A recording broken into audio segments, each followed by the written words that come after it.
music.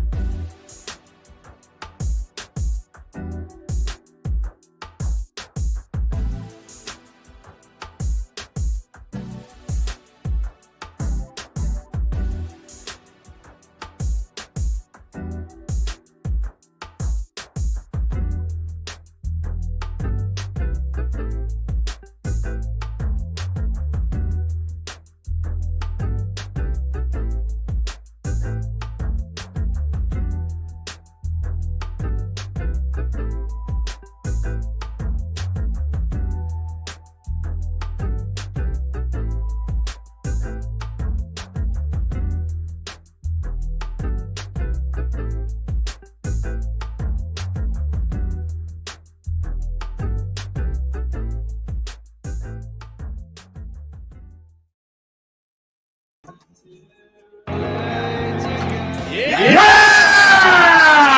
A little bit on a Monday morning. How about that? How about your San Diego Padres? Give me a break. Look at those fellas. Going up to the land of Seattle and taking all three. We would have been happy with two. Let's be honest. We would have been happy with one. You just want to win these ball games, man. Oh, my gosh. What an inspiring, resilient baseball team we are all fans of. We will talk about all of those games gladly. We will preview the games to come this week as well. But you are listening to Ben and Woods on 97.3 The Fan. Hope you're having a great Monday already. Hopefully we can help you a little bit. I'm Woodsy. That's Paul Rindle. He's the executive producer. Good morning, Paulie. Hey, how are you? Doing great, man. You got Ben Higgins, your friendly neighborhood sports anchor, joins us as well. Good morning, San Diego. It's good to be back. It's great to be back. Great to be back. I'm a little tired. How about you guys? Yeah, I mean, I think the first thing I wanted to do was thank the incredible army of Tier 1s that turned out at Park 101 on Saturday for our watch party. Great turnout, great venue. We had a lot of fun. Padres won. So, I mean, everyone was in good spirits. Lots of fun. You guys are absolutely amazing. Yeah, no question. We got so many nice comments and people stopping you and telling you how much they like your show or how much you've helped them out. It makes my day. And, makes you kind of want to jump out of bed, come in here and do it again. So it's always, well, let's be honest. It's good for the ego. You know, it makes you feel like you're doing the right thing. There's no question. And it helps you know that you're on the right path. Makes me nervous, actually. Does it? Normally does. When they say that you're doing great? Yeah, well, not that we're doing great. There was a few people who came up to us and thanked us for just being there for them in the mornings. Sure. And it almost like made me like nervous. Like that's a lot of responsibility that you're putting on my shoulders. I just show up. It's just my job. I like having fun with Paulie and Woods. And this is what we do in the mornings. And I appreciate that you listen. We want as many people to listen, but now I feel like I can never quit. I've got to do this forever because you're relying on me in the morning. You're relying on me to get up in the morning and to have a day and to have a life. And it's like, what do we do? Now I'm stuck here forever. Yeah. I mean, I read this or I heard this story years ago. If you know the name Duff McKagan. I have heard that. Duff was the bass player for Guns N' Roses. And Duff did so much cocaine that his pancreas exploded in his body and burned the inside of his body. He was drinking like a few quarts of vodka a day, shoveling cocaine up his nose as fast as he could get it. He was really on a downward spiral, and he decided to get clean. And the funniest thing is he goes, man, I'd never been up before noon in my life. So now I'm up. And I'm doing Tai Chi and I'm walking and hiking and I'm trying to get my body to recover from the tons of cocaine and vodka that I drank. He goes, and I one day put on Jim Rome and I started listening to this guy on the radio. Again, he'd never been up early enough to listen to Jim Rome. And he starts listening. 9 to noon. Yeah, 9 to noon. He starts listening to Romy and he listens for a day and he's like, I'm going to check that guy out tomorrow. Goes back. He's the biggest P1 of Jim Rome, the biggest clone there is, right? And he's like, having that every day as an addict, like knowing I can tune in here and I can be entertained for 3 hours, that to me always... Ben Woods. Thank you, Romy. It always spoke to me. And I thought, Yes, because that's how I felt without the exploded pancreas or whatever. But I felt that way about my favorite radio shows growing up too. So that's when I always know, all right, we're in the right vein here. Like we've done a good job. That makes me happy. Romy and Howard Stern and Driveline and the shows that Hardline. Yeah. Those are like real talented people. We're just guys. I know. That's the thing. We're just normal guys. That's the thing that freaks me out the most. It's like those guys also those guys make like Romy makes like millions and millions of dollars. Right. So like I guess it kind of makes sense that he gets Duff McKagan. Yeah. But it did. It spoke to me when that happened. I don't remember what it was exactly, but we were driving around, Megan and I, a couple of days ago, and she brought up, she's like, oh my God, that was so funny when you guys were talking about blank last week. Yeah. And I go, did we do that on the air? She goes, yeah, I heard it. I was at work. I was listening, and I go, huh. Like, we talk about a lot of stuff. Like, you forget people are listening. Yeah. And we're not just having a conversation. Sometimes right now, you the three just of us. feel like you're sitting in a backyard, right. Having a drink or something with your buddies. That's the best. Those are the best shows. And but yeah, man, the best shows too are when you can come in. Your baseball team's won 3 games in a row. That makes you feel good getting up in the morning. You're excited. Not that you're not excited when they lose, because one thing I've always told people, and they don't believe me, it's true, because you'll get the Dodger fan constantly going, well, they better win or your job is in jeopardy. I'm like, it's actually quite the opposite, buddy. The more they lose, the better our ratings are. It doesn't make any sense, but then when you think about it, it kind of does. People want to listen, not to commiserate with you, but they want to make sure, they want to hold you accountable, that you hold them accountable. That's their favorite thing to do. Is listen and go, you better say something mean about Tatis. You better. I think a lot of people also listen after a loss because they want to hear that it's going to be okay. That'll be okay from people that they believe and trust. That's less. No, I see. I feel like that's gone away. I don't know. I think they're quieter about it, but I do believe those people exist out there. Yeah. Fortunately, we don't have to worry about it this morning. No, we're good. We're good. We're good. We are absolutely in great position this morning. How was everybody's weekend? Anything exciting happened to either of you? Excitement was, Park 101 was the highlight of the weekend by far. Yeah, that was Got exciting. a little golf in on Saturday morning. I've probably played too much lately, though, and I took took a complete break on Sunday.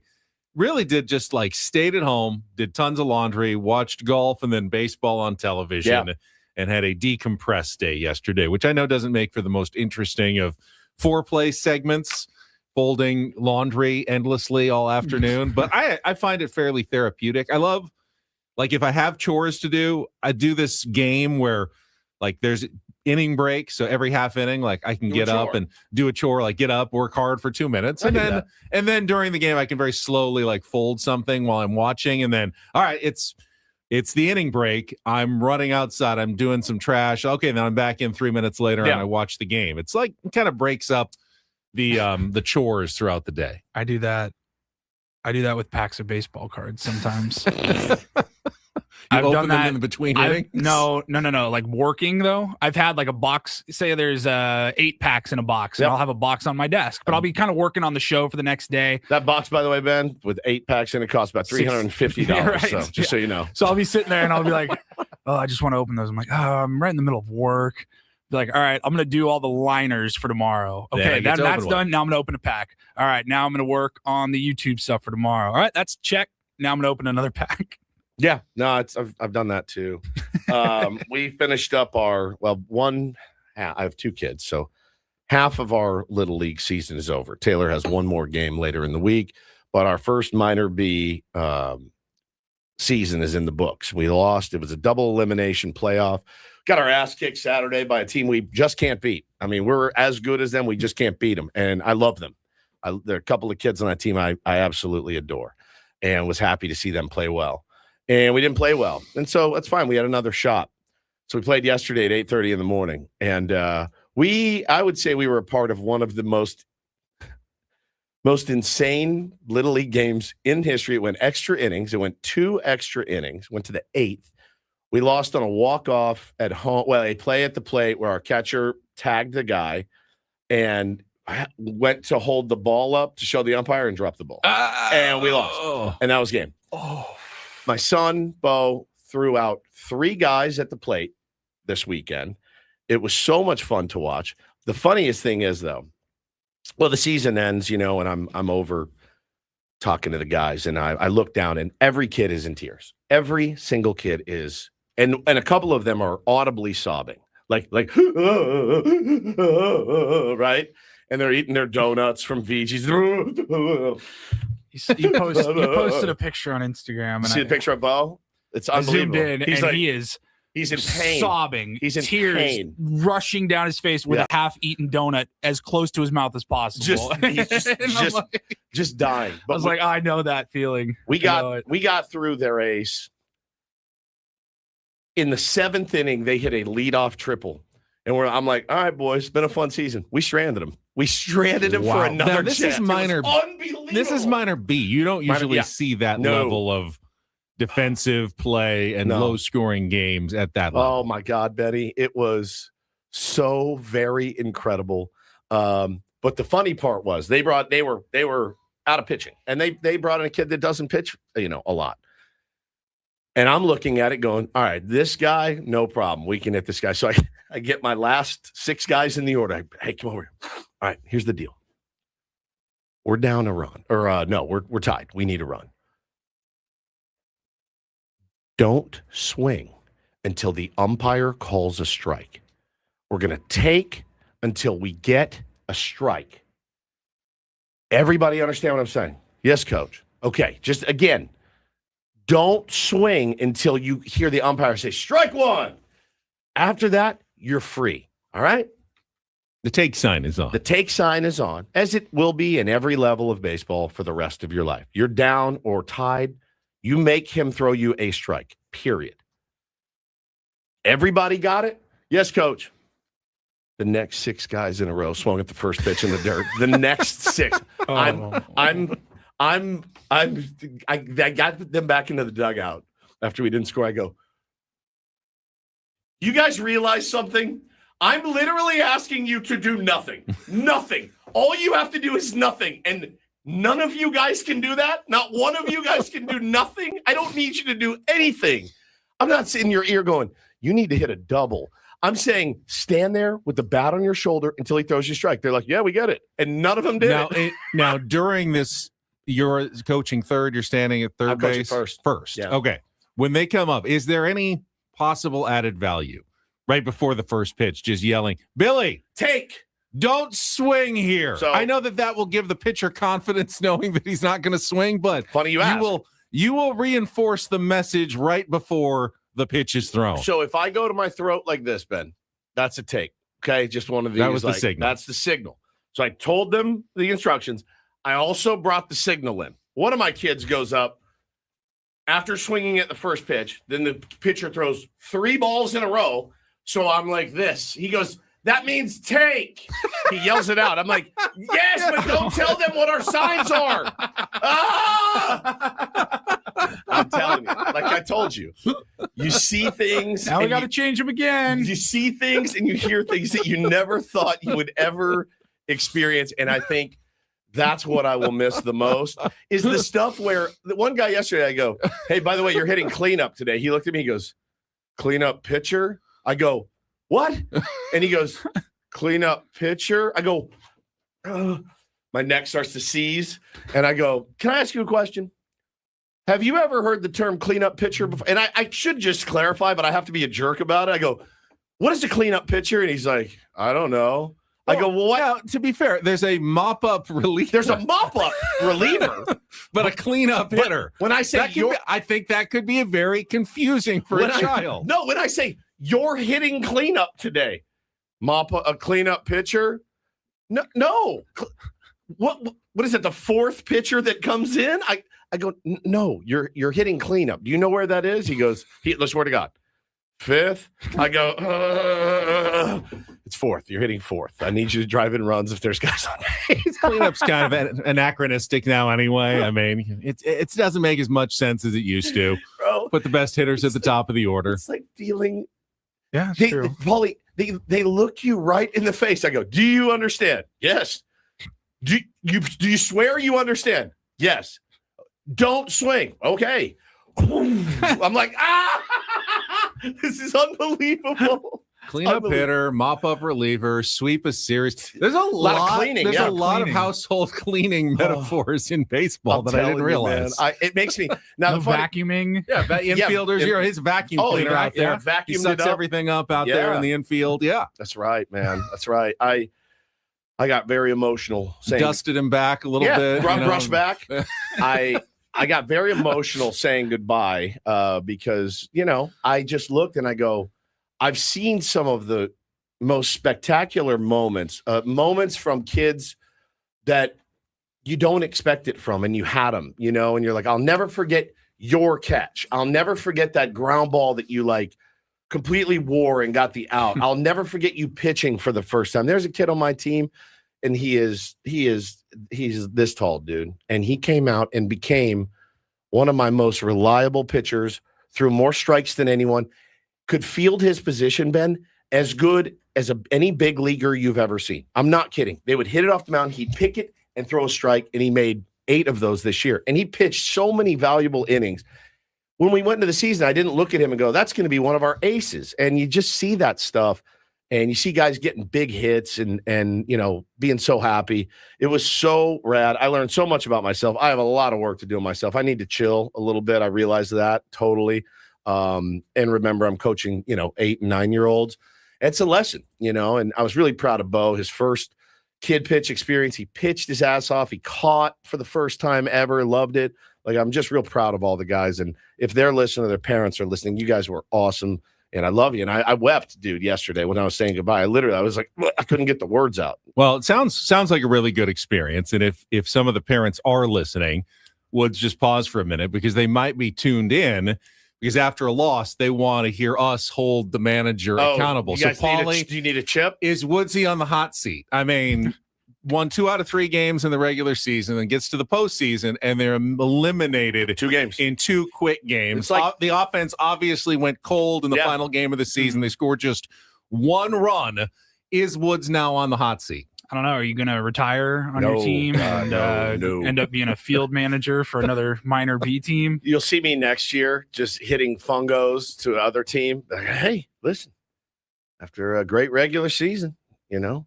I'm tired, dude. I just want to go home. No, absolutely not. No, I'm doing more.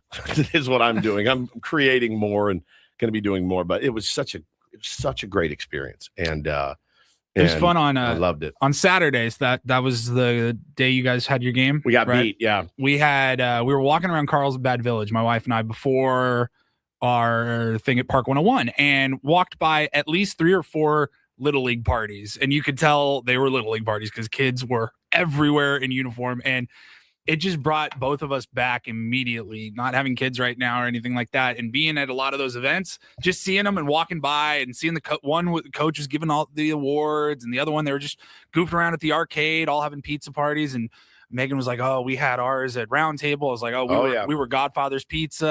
Ours was Pizza Hut. It was the best. Best, man. The red plastic Pizza Hut cups, the pizza laid out on the table, and you go get a slice, and you go play Pac-Man. The arcade room with 4 arcade games. Yeah, 4 games are all, guys sitting at the bar smoking cigarettes. No, it was amazing, and I'm excited for the next thing I'm doing, which is a team that I created out of thin air, and we're putting that together now. It starts in 10 days or so. So I told Bo, I'm like, all right, enjoy your 10-day break, buddy, because we're about to get back on the grind here pretty soon.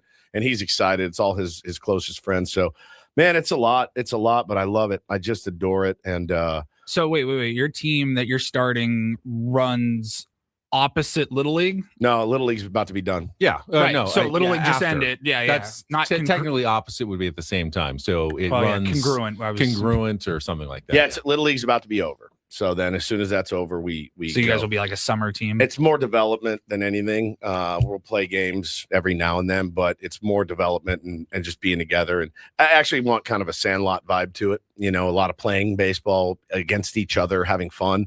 So it's a good way to sell it instead of selling it as we're going to travel and we're going to it's just practice. Well, or we play some games every once in a while. We mostly just practice. Or we're just going to go to tournaments and get our ass kicked. And we're not doing that either. So, but I'm I loved it. Merlin in the chat says their team party, they went to Fuddruckers. That is absolutely elite. Elite well, team party at Fuddruckers. We're North County. We're going to go to Chart House with the whole team. Fuddruckers still around? I don't know, but man, some places. I miss a couple. There used to be one in Mira Mesa. I don't think it's there anymore. But, yeah. Oh, that's Fuddruckers team party. I wish we had that. Good one. That's a really good one. That's a damn good one. No, it was amazing, and I'm so much more enriched because of it. And I think about how the first practice came, and remember, I didn't see these guys. I was not at the assessment. You were on auto draft. We were at I was on auto draft. You're in Arizona? We were in Arizona, so I didn't even see these guys try out. And to put together this season we did with these kids was awesome, and I just love them. And Nationals, you have my heart. I love you. We have a lot to get to, obviously. Not just the Padres, SDFC. Did everyone see the end of that one? Unbelievable. What happened, man? What tons of baseball to get this to. Team, it's like they're cursed this season. They are a little cursed. bit. Yes. Welcome to San Diego. Finally, it's like you were immune for a year, and then now welcome to the San Diego sports scene, SDFC. My goodness, but we'll talk all about it. We've got guests, we've got giveaways, a couple of big ones, including tickets to the Padres Dodgers game tonight. So you'll have a chance to go see the first game tonight. Yes. God, don't make any plans. Yeah, you may still win tickets. So you've got a chance, if you don't have tickets yet, to still get them for tonight's game, series opener, first meeting between the Padres and Dodgers this season at Petco Park. We'll get to all of it coming up after our first check of traffic, broadcasting live from the Bill House Studios. We know how. Ben and Woods on a Monday morning. Tier 1s, thanks for joining us on San Diego's #1 sports station, 97.3 The Fan.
He just here. I'll show you a little. Just a little. Please don't. Just a little bit. What hurts on you? Nothing at all. A little bit. Nothing. Now, So let's say whatever you're about to touch is the only thing. Let's say It's gonna hurt. Right? All right, yeah. Okay. Pretend your knee hurts. Pretend your knee. It's going to in a second. Right here.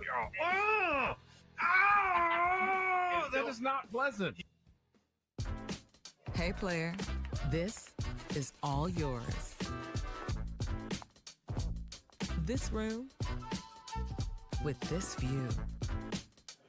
This speakeasy with this cocktail. Hey, could you make that too? This spa with this. And this pool on this roof. This is all for you. The all-new Hamul Casino Resort, now open.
Padres 10 games above 500 as Fernando Tatis Jr. continues to scuffle.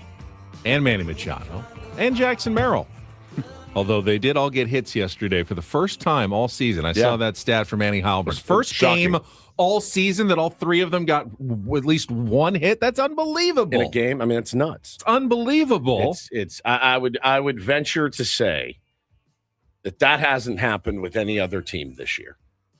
Guys that play, the 1, 2, and 3 in the lineup have gotten multiple hits in multiple games before, each of them with a hit. I would venture to say we are alone in that category at number one with one. We will talk about this truly inexplicable, but welcome start to the season for your San Diego Padres coming up. I wanted to ask a question. We're all sitting here worried so much about the top of the order, and we're so worried about, everything. Are we missing are we missing the ride here a little bit? 10 games over 500? Like, I was so happy. All we're doing is bitching. All I'm seeing is bitching and worrying and wringing our hands over what's not happening with the top of the order. And I'm like, but in the meantime, these guys are 10 games over 500. I mean, it feels like we're walking out on a frozen pond. That's it. And it's holding up under our feet. It's such a great, and we're not enjoying the metaphor. fact, hey, look how far out on this pond we are. But we keep Isn't this great? Feeling like every step we're going to take, and you'll fall through the ice here. You hear a little. You're like, is this it? No, we're okay. We're still okay. I don't. Oh no, Nick Castellanos just saved it. Yeah, we're good. Gavin Sheets just hit a bomb. Like, I don't want to say, because I think it's easy to be a fan of the team that just bludgeons people to death, offensively. And by the way, who is that team right now in Major League Baseball that just bludgeons teams? It was everybody. A lot of people have had their turns at the wheel, but there are offenses that were really, really hot that are scuffling like crazy now, and they don't have the ability to win games if Aaron Judge doesn't hit, or you know what I'm saying? Like, so I'm not accusing people of missing the ride. I'm just asking the question: are we all missing the ride a little bit with this team? Because it's like, yeah, they won, but Manny and Toddy and Merrill still didn't do anything, and I don't know. Is this a great baseball team? Like by definition, are they a deep team? Sure. Yeah. They've got a deep lineup. The lineup is deep. And it is weird to go into a game going, well, we just need to get to 6, 7, 8, and 9, and see, actually just 6, 7, 8, and see what happens with those guys. It's been incredible to watch. That's my new mantra for now, at least for now. Look how far out on this frozen lake we are. It's a good one. Oh, he's going to wear this out, Paulie. I like that one. Yeah. All right, true, we will talk all about it. Ben and Woods brought to you by David P. Shapiro, criminal defense attorneys, helping good people regain control of their future when charged with a crime since 2010. Visit davidpshapirolaw.com. We'll get all the highlights of yesterday's 8-3 win and go through the entire series in a fun Padres wrap-up in just a couple of minutes. And then we'll get to the rest of the show. I will start with the giveaways because we got a couple of big ones. I mentioned we will give away some Padres-Dodgers tickets for tonight's game before the end of the show, but we also all week long are giving away concert tickets. Journey is coming to Pechanga Arena on September 14th. Tickets are on sale now at AXS.com, and we've got a sounder. Paulie has picked out the perfect sounder to play to give away the Journey tickets this week. So when you hear for the next time this clip, some will win, some will lose. Well, that makes sense. Some will win. Well, one. Five this week total. Yeah, some will win. That's true. Most will probably lose, but some will win this week. When you hear that sound, next time, call 833-288-0973. Could happen anytime between now and the end of the show, and you will win tickets to Journey at Pechanga Arena. 7 o'clock hour, we'll get to Don't Do This. Something has to be done about golf fans. We're at the breaking point here. Breaking point. And Joe Davis will make an appearance because, well, why not? Met fans were really mad at him. Really mad. They were. And they actually had a pretty good weekend, Mets fans. Yeah, they did. 7:35, Craig Elston will join us from the Padres Hot Tub and Chromaniacs podcast. We'll talk Padres and SDFC's remarkable at the death seeming game winner on Saturday night, scoring with literally 10 seconds left to win 3-2, and yet somehow gave up like the soccer equivalent of a Hail Mary goal on the last play to end up with a 3-3 draw against FC Cincinnati. It was I was watching with my son. We exploded in cheers. Yes. And like 2 minutes later, they just did the restart. Okay, it's gonna blow the whistle. It's over. And we go, what? No! How did you do that? I need more clarification from Craig on extra time because I feel like that game should have been over. Do you not? I mean, technically, as soon as the goal goes in, the internal clock stops. So for whatever was left, if there was like 20 seconds left, it stays at 20 until they kick it off. So they have that last whatever dying breath to get something done. Yeah. I feel like there was too much from the get-go, but I guess we wouldn't have scored without it. I don't know. It's just the weirdest thing. It's like playing a baseball game, and they're like, you know what? You guys are up 4-1. Let's play 3 more innings. A little bit. You took too long. We had to pause. We had to reset your pitch comm. Yeah. Remember your pitch comm issue in the third inning? That's right. Let's let's go 3 more innings. You don't want to reward teams for like stalling, like of course, not throwing the ball in, and you want to make them play soccer. Around. The consequence is the ref will just add more time. Right. So you're not just sitting there playing stall tactics the whole my time. My shin. Yeah. I get it. So that's why they do that. Well, then why do they still do it?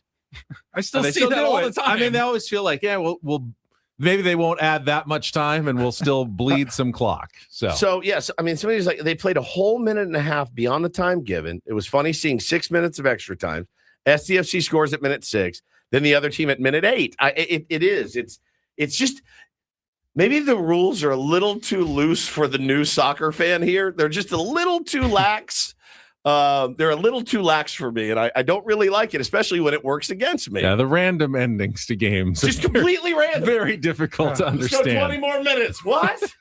Well, I'm exhausted. I'm out of pitching. Now we're going 2 more innings. Yeah. It makes no sense. In our 8 o'clock hour, we will play Take on Woods, chance to qualify for the Vegas vacation, and we're switching the format just a little bit. Starting this week, there will be 4 categories. Yeah, buddy. Music, movies, TV, and a wild card, but for our 4 games this week, once the category is taken, it's off the board. So by Friday, we'll be down to just 1 choice left. So you got to kind of strategically know when to play Take on Woods this week.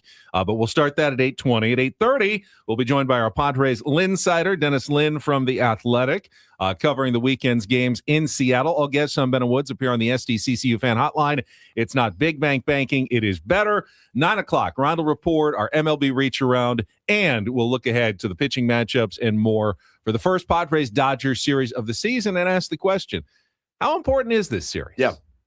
I mean, it's obviously they're all important, but how big of a deal should we make about Padres-Dodgers this time around? We've done it both ways. We've made huge deals. We've tried to kind of casual, like, it's just regular season. What about this one? First place on the line in the NL West. We will talk about it in our 9 o'clock hour. Yeah.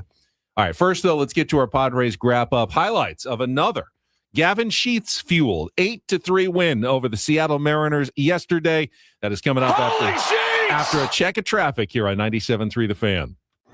From the 855 Get Ross Traffic Center. Injured? Demand justice. Demand Jurowitz. 855GetRoss.com. San Diego 5 northbound from the 15. Your drive is at the limit past the 163 and the 8. No delays. 805 northbound from 52 past 56. No delays as well for your drive. Traffic brought to you by Albertsons, Vons, and Pavilions. Save on fresh quality ingredients when you shop at Vons or Albertsons. This week, bone-in pork shoulder butt roast or value packs of fresh split chicken breasts bone-in for $169 per pound with membership where applicable. Shop in-store or online today at Vons or Albertsons.com. I love winning, man. I love winning. You hear what I'm saying? It's like better than losing. Are you ready? How did things play out in yesterday's game? I liked last night's game. It's time for the Padres wrap-up with Ben and Woods. You guys are the voice of San Diego. Brought to you by Hamul Casino Resort. Hey, player, the rooftop pool's open. Day passes are available, and the spa is calling your name. Hamul Casino Resort, the player's place. It's coming. Gavin launches it deep to right field. He has homered again. A no-doubter way up into the right field seats. And number 8 for Gavin Sheets. 0-2 the pitch. France swings, lines it the other way, and into right field, a base hit. Bogart's just jogging home. And the second hit of the day for the Padres is a Ty France RBI single to make it 2-0. It's to Sheets in the air, deep to right field. He has done it again. Gavin Sheets, the hottest bat on planet Earth. A 2-run home run. And the Padres have added on. It's 4-0 in the 6th. 3-0 is sizzling right now. Pitch from Kirby, hit in the air to right center field and deep. Rayleigh is back. He's on the warning track. Won't get there. Hits off the base of the wall. Machado in to score. Merrill at second with an RBI double. It's the Padres' 4th extra base hit of the inning, and it's now 5-0. Taking his time. Now the pitch, and that's a looper into shallow center field. Rodriguez not going to get there. Merrill has scored. Here comes Laureano, and another run-scoring hit for Ty France. It's 7-0 here in the 6th. First pitch to the right-handed batter, swung on, sent in the air, high to right center, but not too deep. Oh boy, Laureano came in. Now he goes back. Merrill bails him out and makes the catch. Deep enough for Rivas to tag and score as the throw comes into second base. A sac fly to make it 7-2. And thanks to Jackson Merrill being Johnny on the spot, the Padres avoid an absolute disaster in right center field. Here's the 0-1 pitch. Gavin swings, rips it down the right field side. That's a fair ball, going to go to the corner. Another productive hit for Gavin Sheets. Fernando trots home. Gavin into second base. It's an RBI double. And now 8-3 San Diego. 2-2 to Garver. Rodriguez will kick and deliver. And a swing and a miss. Strike 3. Bragley Rodriguez strikes out the side in the bottom of the 9th. As the Padres will sweep the season series from the Seattle Mariners. And here today, a one-hitter as they beat the M's 8-3 and finish this thing off in dominant fashion thanks to a big, big day from Gavin Sheets. Last 2 nights, the guys swung the bats well, faced 2 really good pitchers, and put up some runs on them. So exactly what we've been trying to figure out here over the last month or so, and we finally got it right for a couple days. What did you see for the 3 days here? Yeah, I think one is, they're taking a little bit simpler approach, and then just trying to hit line drives, trying to simplify it a little bit, not try to do too much, which sounds like, what we should do all the time. But, sometimes honing in on that type and buying into that is what you got to do. And those guys have done a great job over the last week.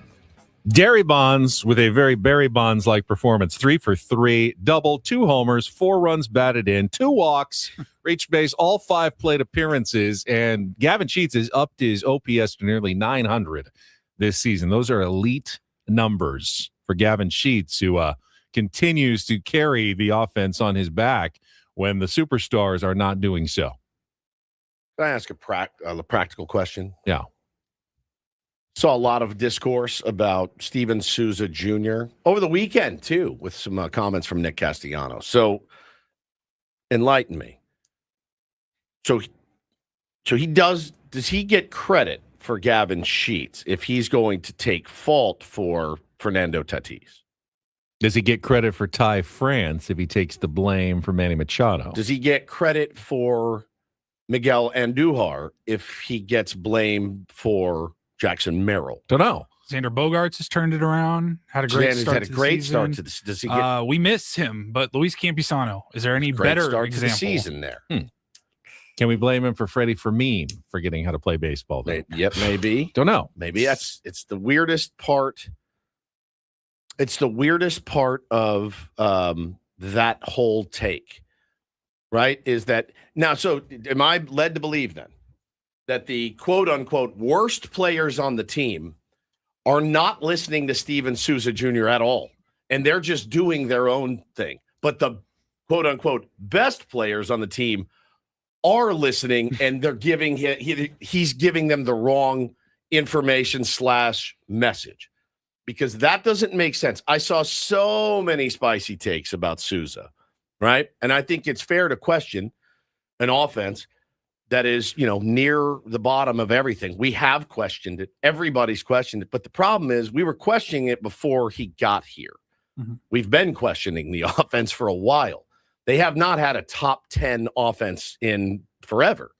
And so I don't know. Does he get the credit for those guys? It's weird because what I don't see is, holy cow, man, Steven Souza Jr. really crushing it with Derry Bonds and Andujar and Ty France and Campusano, and Xander Bogaerts has turned it around. You never see that. You only see, this guy sucks, fire him, because Manny, Toddy, and Merrill aren't hitting. Well, when Yuki, craps the bed or something like that, I'm just using him as an example. It's fire him into the sun, DFA him, get rid of him. Right. And it's never like, when Ruben gets the guys that come into the bullpen and get a new role, and they are just stellar performances every night. It's Ruben Niebla. He's the bullpen whisperer, but we never say it's Ruben Niebla's fault when a reliever comes in and gives up a couple of tanks or something. Yeah, again, it's kind of why, and it wasn't just, it's not just my thought. It was the thought of Nick Castellanos over the weekend as well, and I loved this quote. He said, Steven Souza is someone who cares extremely much. He's somebody that is never going to show up to anything that matters to him not prepared. He has all the right information.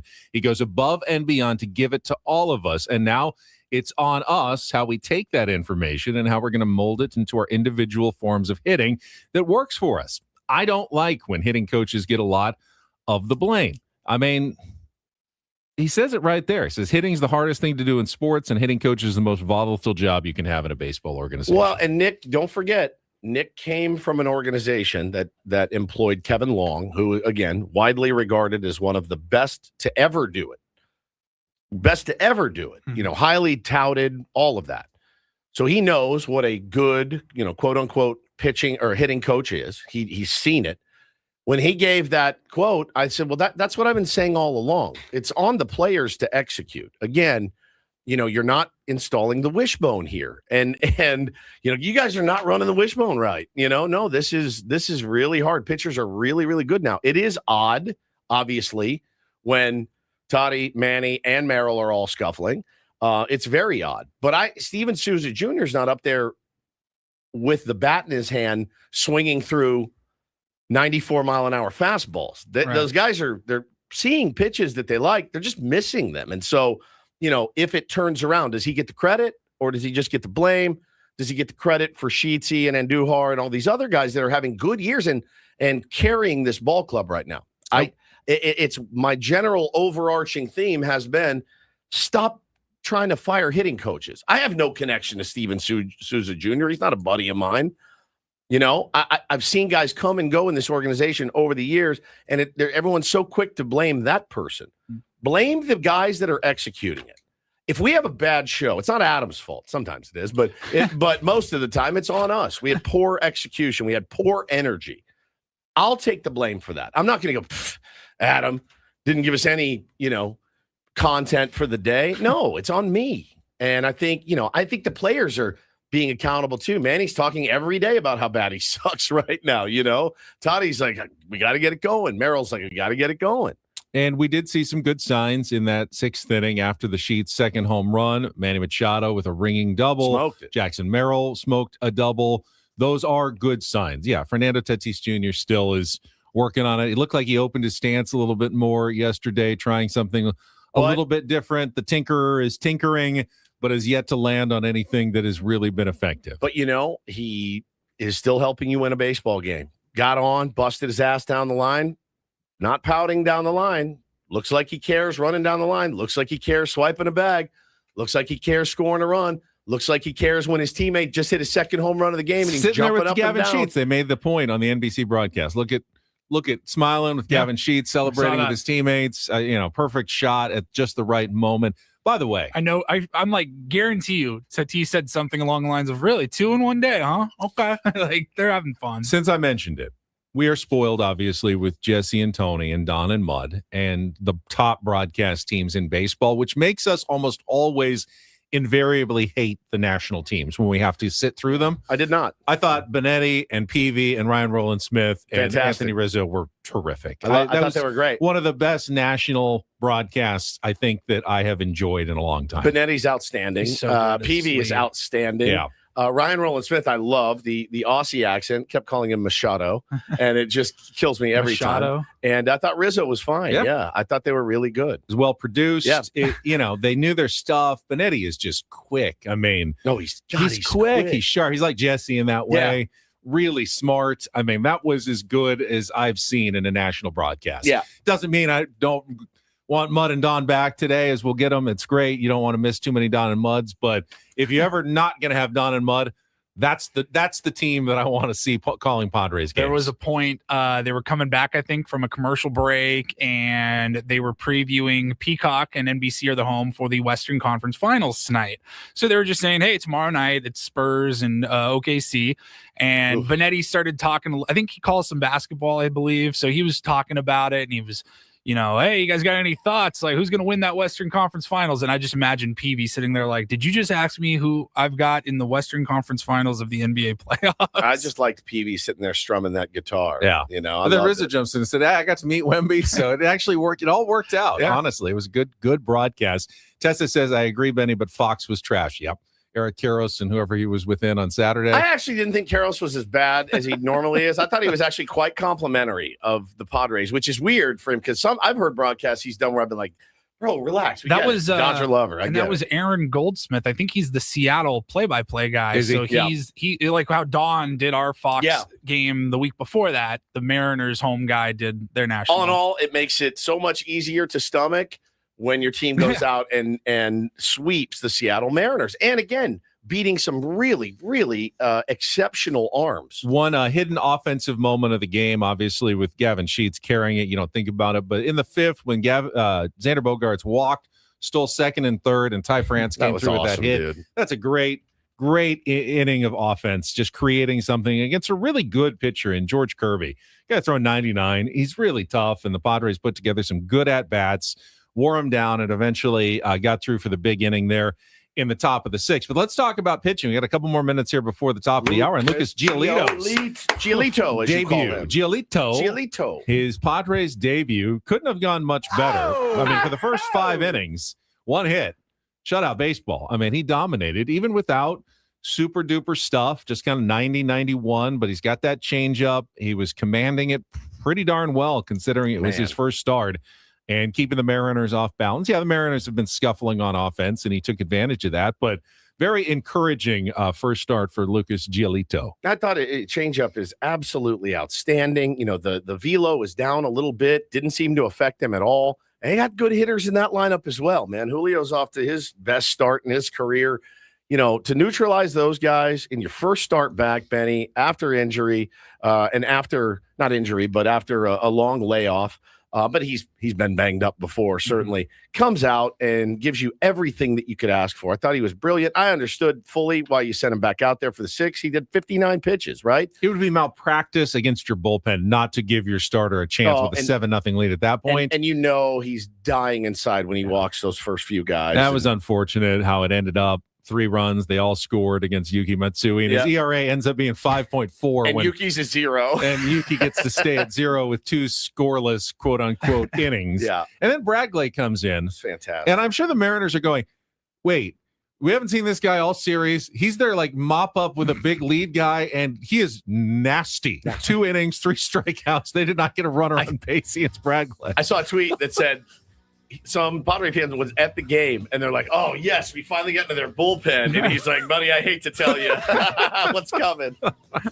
So Padres take it 8-3. We'll come back. We can talk about the first 2 games of the series as well as the Padres. Another winning road trip. They've been Friday's road game warriors. almost killed me. Yeah, Friday was tough. Stressful baseball to talk about next year on 97.3 The Fan.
Padres road warriors, but they are coming back home tonight.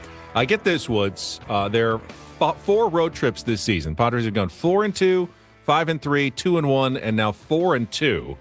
15-8 away from Petco Park. That's the second best road record in all of baseball, behind only the Atlanta Braves. It's outstanding, man. Outstanding. Why do you hate us, though? That's, I think, what we want to know, San Diego Padres. Why do you hate your hometown fans? What's their record at home? It's 13-10. It's not terrible, but more mediocre, pedestrian, as it were. Nice to get away from home every now and then.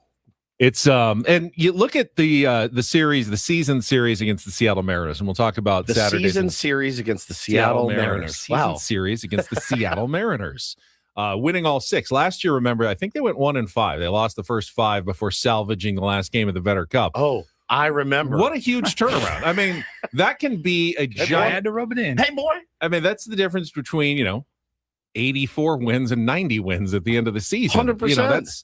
That's a huge turnaround that the Padres now have in their back pocket. They can bank that for the rest of the year. A team that went all the way to the American League Championship Series, was a hair away from going to the World Series last year with as good of starting pitching depth as you're going to find in all of baseball.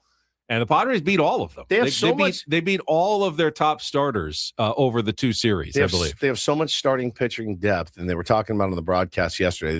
They had to go to a 6-man rotation. And PB was like, I don't know about you guys, man. I need to see Emerson Hancock out there every 5th day. I need to see George Kirby out there every 5th day. I need to see Brian Wu out there every 5th day. That's how much depth they have. That's how good those guys are. And Padres took it to them, man. They absolutely did. And stealing that game Friday night was outstanding. And of course, Saturday was great as well. And yesterday was one you didn't have to worry about too much. Let's go back to Friday night's game. Padres started it by making a roster move. Matt Waldron was placed on the injured list. We were speculating. The first report was DFA'd. Yeah, we were speculating that might be the end for Matt Waldron. Apparently, he showed up and complained of some biceps soreness. Timely. It's so timely. And the Padres at least kicked the can down the road on a decision for the roster spot. Are we holding on too tight? To what? Matt Waldron. Are they holding on too tightly to Matt? There's never, if you've got a legitimate excuse not to lose starting pitching depth, you don't lose the starting pitching depth. You never know when you might need it. At least gives them some extra time. Do you think you we'll never know ever what's going to happen? Matt Waldron, Maybe. I think is what he's asking. Probably. What's the average now? 13 different starting pitchers over the course of the year is what you need. Yeah, you'll probably need Matt Waldron again at some point. Well, Woodsy can go out there and start a game for the Padres, but are you confident he's going to be any good for the Padres? Matt Waldron is not that terrible. He's not. All right. Okay. I'm not saying he's great. What a bar. But if you need someone to throw 5 innings, he can do it. Okay. And you don't get rid of pitching depth if you can help it. So, is it a legitimate injury? I mean, I don't know. They said he had been getting treatment on it in the last couple of starts, so it wasn't out of the blue, out of nowhere. If I'm another team, am I scratching my head going, that's interesting that just when they needed to create a roster spot that Matt Waldron goes down? I get it. I understand the skepticism around the league. It's Matt Waldron. But it's Matt Waldron. You know what I mean? So, all right. So do what you got to do. Padres face Emerson Hancock. It's very, very good on Friday. Load the bases in the second inning, come up empty. You feel like, that's going to come back and haunt them, but managed to push across a run in the top of the 4th on a Sheets walk. Stolen base. Gavin Sheets, nice little base running there. And Great then series, Miguel man. Andujar drives him home picks a ball pretty much off the dirt and doubles into the left center field gap to give him that 1-0 lead. And Randy Vasquez made it hold up with 6 shutout innings, outstanding, 4 hits, 3 strikeouts. He has been the true stopper of the Padres rotation this year.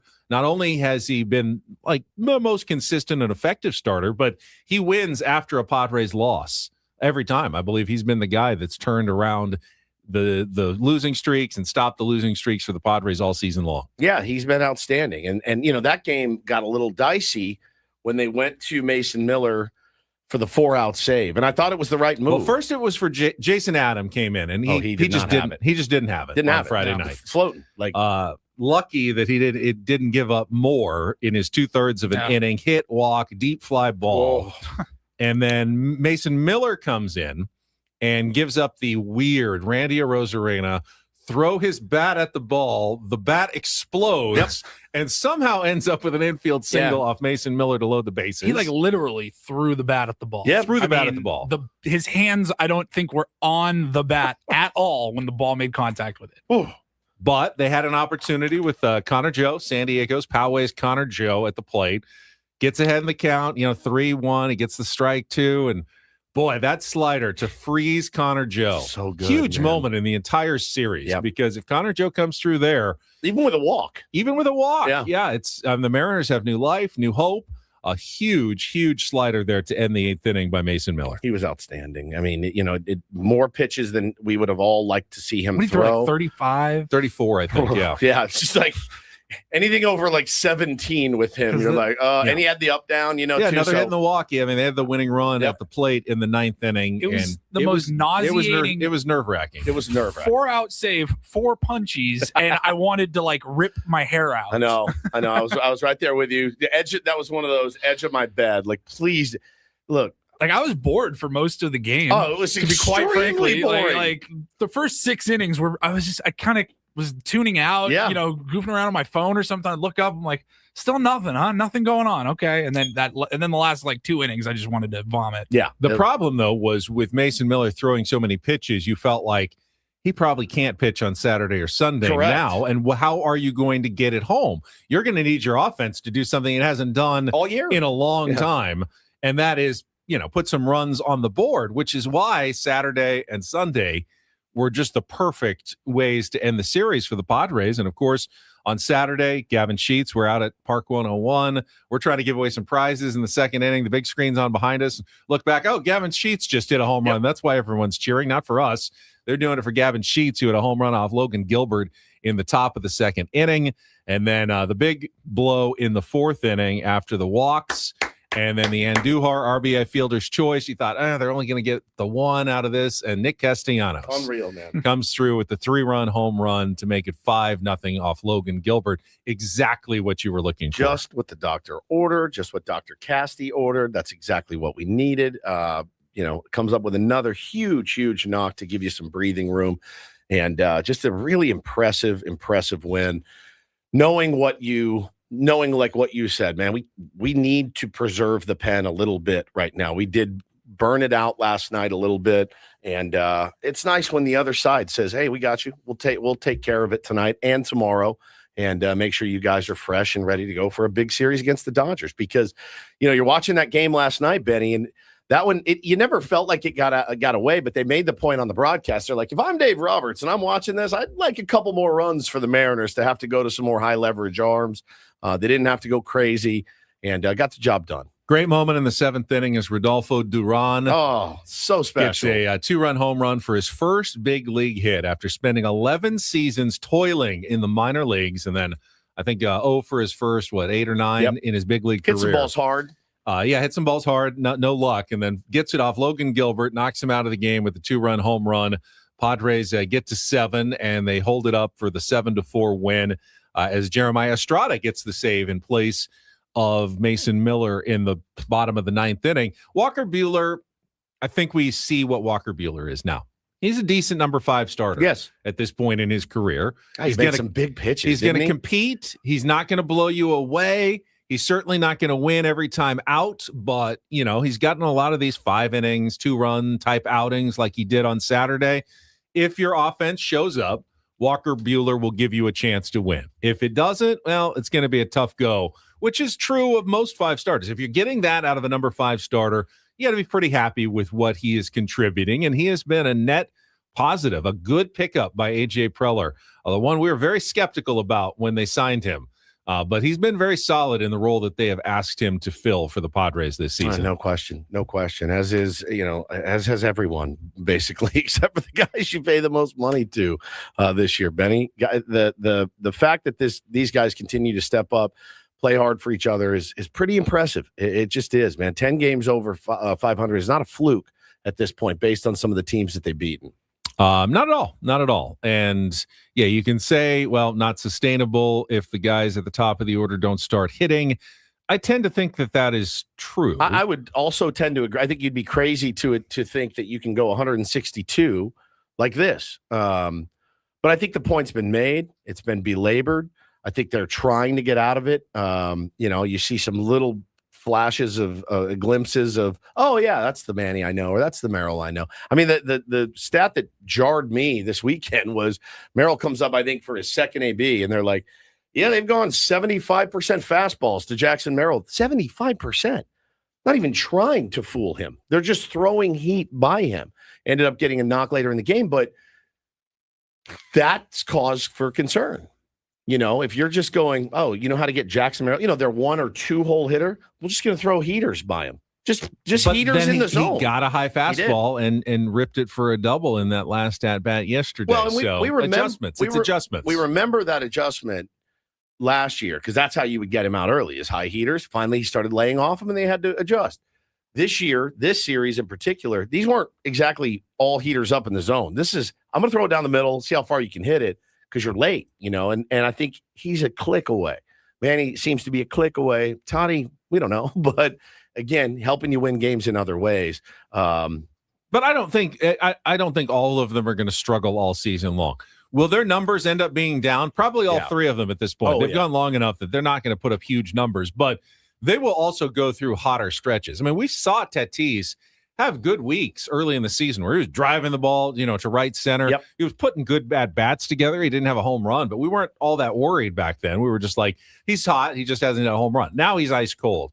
Manny's had a couple of moments, obviously, six home runs. He's driven some balls. He has certainly been off to a very cold start, but there's still some good stuff in there. And Jackson Merrill, up and down, but he had a few moments as well. So they will have hot streaks at some point during the season. They just, hope that there's more of them than, cold streaks that we've seen so far this year, but they've survived these cold streaks and thrived during these cold streaks, that's the biggest surprise so far. If you think back on it, it's just been fun to see, man. The Xander Bogaerts getting on, stealing Ty France. That knock is just such a big hit. Yeah.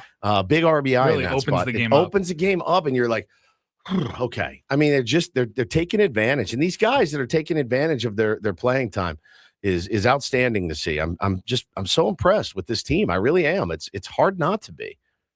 So tough homestand starting tonight because you got the first place Dodgers, the first place A's, and the maybe hottest team in baseball, the now second place Phillies, who have unburied themselves and pulled above 500. Those are the 3 teams that are coming into Petco Park. So you're going to be tested at home over the next 10 days, 9 games with 3 really good opponents coming into Petco Park over the next week and a half. Yeah, I mean, I look forward to it. This is how you kind of measure yourself where you are. I would love to see them continue to fight. I would love to see what a great series for the Stars to break out in is this one. And it would be really nice to get Toddy's first bomb in the next 3 days. We'll talk more about it with our guests, Craig Elston at the bottom of the hour, Dennis Lynn at 8:35, and we'll do our full preview coming up in our 9 o'clock hour. First, though, Don't Do This is coming up next. As I said earlier, something has got to be done about golf fans at this point. It's getting ridiculous. Those are your people. I know. And they're not my people. No, they're your people. But they're embarrassing all of us for sure. We'll get to that and more coming up next with Ben and Woods, broadcasting live from the Bill House Studios. We know how on San Diego's #1 sports station, 97.3, The Fan. As you start your week, though, why don't you take a look at your plan for retirement? And I know retirement may be years or even decades off for some of us. It's never too early to get yourself in a better plan. You don't want to be hitting, late 50s, 60s and realize I should have done more a little bit earlier. Or if you are getting close, you can still start planning for how you're going to withdraw money and make sure your money lasts here in San Diego. That's what Trajan Wealth is all about. Local offices, Liberty Station, Carlsbad, and Del Mar. They want you to feel comfortable and have a plan for retirement right here in San Diego. Go online to TrajanWealth.com, TRAJAN Wealth.com, or call 1-855-TRAJAN1, 1-855-TRAJAN1. They will take a look at your investments, your 401ks, make sure that you are in the best possible situation going forward. I felt a lot more peace of mind ever since my first meeting with Trajan a few months ago, that my, track is on the right track toward retirement. Exactly. All the tracks. Again, just go online to TrajanWealth.com, TrajanWealth.com. Advisory services through Trajan Wealth LLC, SEC registered investment advisor, additional services through Trajan Estate and Trajan Tax, actual client, paid advertisement, additional disclosures at TrajanWealth.com.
Hey player, this is all yours.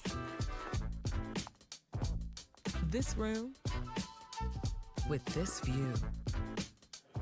This speakeasy with this cocktail. Hey, could you make that too? This spa with this. Ah. And this pool on this roof. This is all for you. The all-new Hamul Casino Resort, now open.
Got our friend Craig Elston coming up at the bottom of the hour. First, though, it is time for Don't Do This. And there was one specific example that's making the headlines at the PGA Championship over the weekend, where England's Aaron Rai turned in a spectacular back nine performance on Sunday to pull away from a very crowded field loaded with big-name stars to win his first major.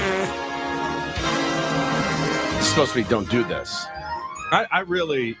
he won me over. He played such good golf. He deserved to win, even though you hadn't heard of him. But the headline that is the number one story right now on ESPN's page is Rory McIlroy having a heated exchange with a fan after he shouted in his backswing, USA, kind of holdover from the Ryder Cup. Rory reacted pretty strongly, and I think Rory needs to start ignoring these fans because they're not stopping. But what really annoys me, Woods, and you tweeted it out as well yesterday, is the constant stream of people yelling as soon as someone drives something inane like, give me back my son, just constantly throughout every PGA Tour telecast now. Everyone. Every single one of them. Get in the hole. Release the Kraken, I heard. Yeah. I mean, it says, this guy tweeted, hi, guys at golf tournaments, if you could simply shut up. No rebuttal, just shut up. You're not funny, you're not cute, you're not witty, you're an idiot. We all think so, we all hate you.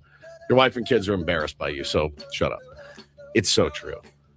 No one thinks it's clever. Is there? No one thinks it's clever. No. It's just awful. No one does. It's awful. And I think Rory, he again, two things can be true. He went a little over the top and had the fan removed immediately. I don't even know what the guy said. What did he say? He yelled USA in his backswing. Oh, in the backswing. Yeah, don't yell in the backswing. Yeah. But even after the he hit shot's a terrible over, shot. just even after the shot's over, don't be just yelling stupid things just to hear your voice on television. Trying to go viral. Like you're recording it and you're going to go back and, here's me. That's me yelling. No one thinks that's funny or cool. Stop doing it. I think Rory gets the DDT, honestly, for me. I'm like, dude, calm down. Calm down, You ever buddy. been to a sporting event? I know. What is it, the first athlete to ever be chirped? Quit playing. Don't hit shots like that. It's the backswing. Frenchie says it was like right. The timing of it was really close. You'd have to do as a pruder to see exactly when he started yelling, but yeah, Rory's he got a little. I will admit, Aaron Rai strikes me as one of the most boring human beings ever, but his story's pretty good. I don't know if you saw it. I did. He probably has iron covers. His parents. So he grew up in a working class family in England, and his dad saved up $1,000 to buy him his first good set of golf clubs. And he wanted to take care of them so much that he bought iron covers. No one uses iron covers. Nobody. He looks like he's silly on the PGA Tour for using them. 80-year-olds do, yeah. But he still uses them. He wears these two black gloves. I mean, he doesn't look cool at all. Not even close. But the guy was as calm and collected playing with the lead in a major on a Sunday for the first time. Just great shot after great shot. And then he rolled in that, 55-foot putt on the 17th hole to cinch it. One of the better performances I've seen at a major from a guy that no one had ever heard of going into yesterday. The two glove wearer it's insane behavior. You see it in Little League. You see the kid run out. And he's got his batting gloves on, both of them. And I'm like, hey, tell that kid to take his batting. He's playing shortstop. You take your batting glove off, kid. What are you doing? And but to see it on a professional golf tour is crazy. Probably it's the craziest thing you've ever seen. Two black gloves. Iron covers. Someone like, where are we? If you walked up and that guy was on the tee, you're like, I'm going to kick this guy's ass. This guy is the worst golfer you've ever seen. Yeah, he was really good. Won the PGA Championship. He is really, really good. No, that's good. I saw some Met fans getting very upset this weekend over, one of our arch nemesis, Joe Davis. They were very upset that Joe was inserting, I guess, an online, if you're a Met fan, LOL Mets, right? And I would like to poll Met fans, like Frank Marchese, who works with Braden after our show, if he was offended by Joe Davis's call when their rookie, what's his name, Carson Bench dropped a fly ball. Listen to Joe Davis's way too excited reaction. Bellinger flies the first one to right center field. Drops the ball. Oh no, the Mets. Judges in to score 5-3. He laughs at him. Oh. And they got so. Oh, no, the Mets.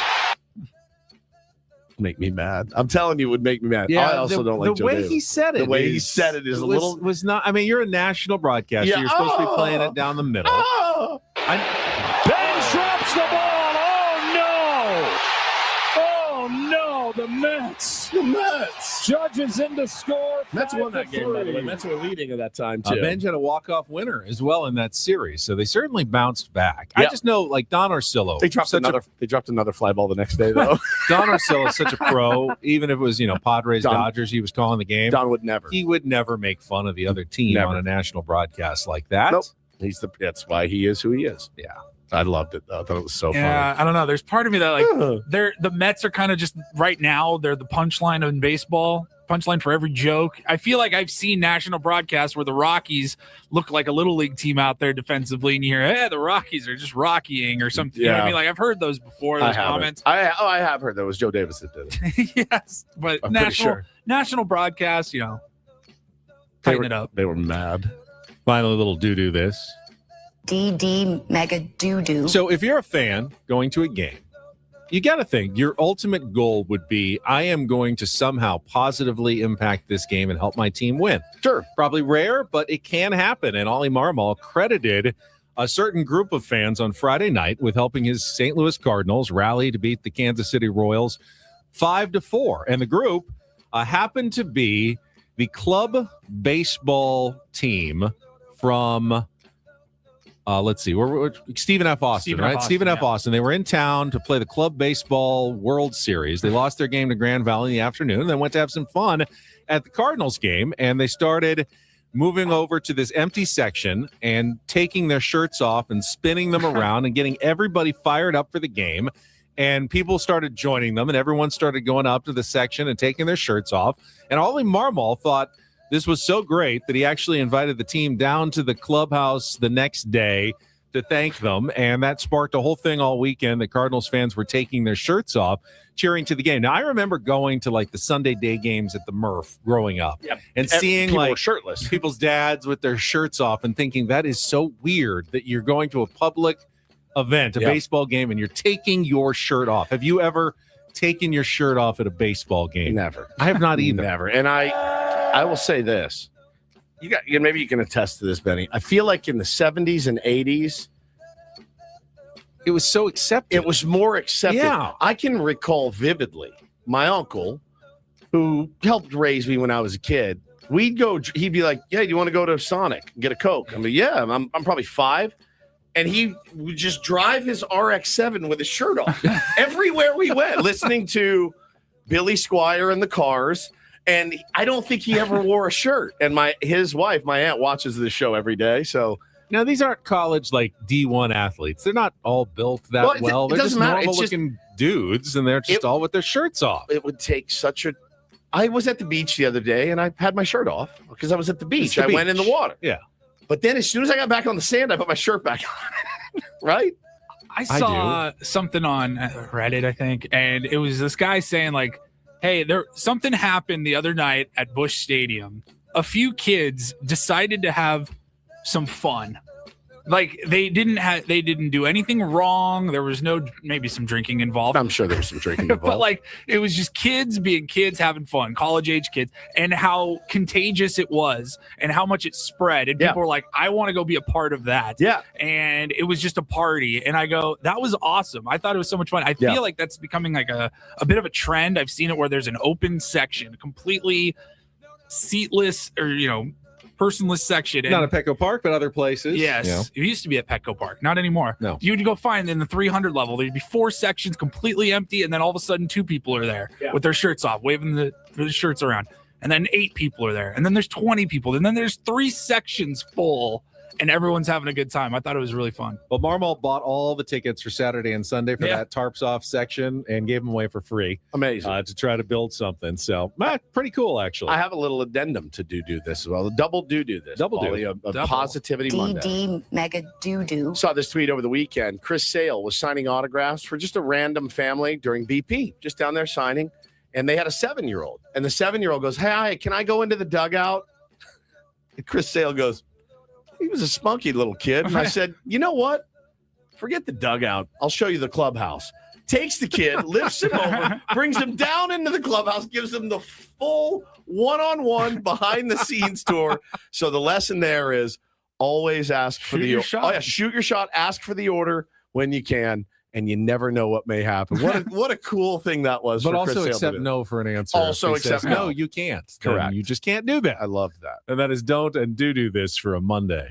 That was Don't Do This with Ben and Woods on 97.3 The Fan. All right, when we come back, Craig Elston will explain how we're supposed to feel after that SDFC thrilling nightmare on Saturday night. Thrilling nightmare. It was a thrilling nightmare on Saturday night, and we'll talk Padres, get his reactions to the weekend sweep of the Seattle Mariners.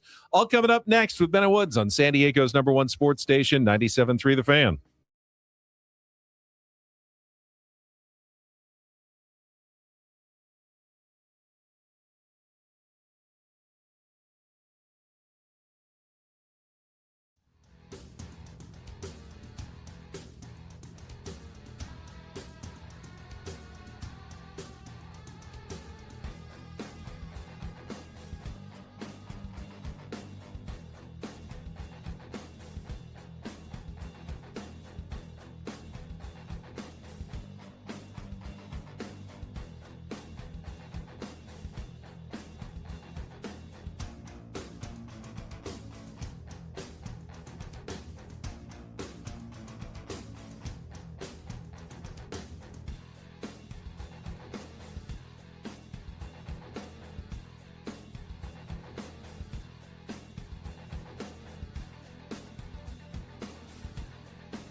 He just here. I'll show you a little. Just a little. Please don't. Just a little bit. What hurts on you? Nothing at all. A little bit. Nothing. Now, so let's say whatever you're about to touch is the only thing. Let's say it's gonna hurt. Right? All right, yeah. Okay. Pretend your knee hurts. Pretend your knee hurts. It's going to in a second. Right here. Oh, that is not pleasant. Hey, player, This is all yours. This room with this view. This speakeasy with this cocktail. Hey, could you make that too? The spa with this. Ah. And this pool on this roof. This is all for you. The all-new Hamul Casino Resort. Now open.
Ben and Woods brought to you by David P. Shapiro, criminal defense attorneys, helping good people regain control of their future when charged with a crime since 2010. Visit davidpshapirolaw.com. Congratulations to Randy.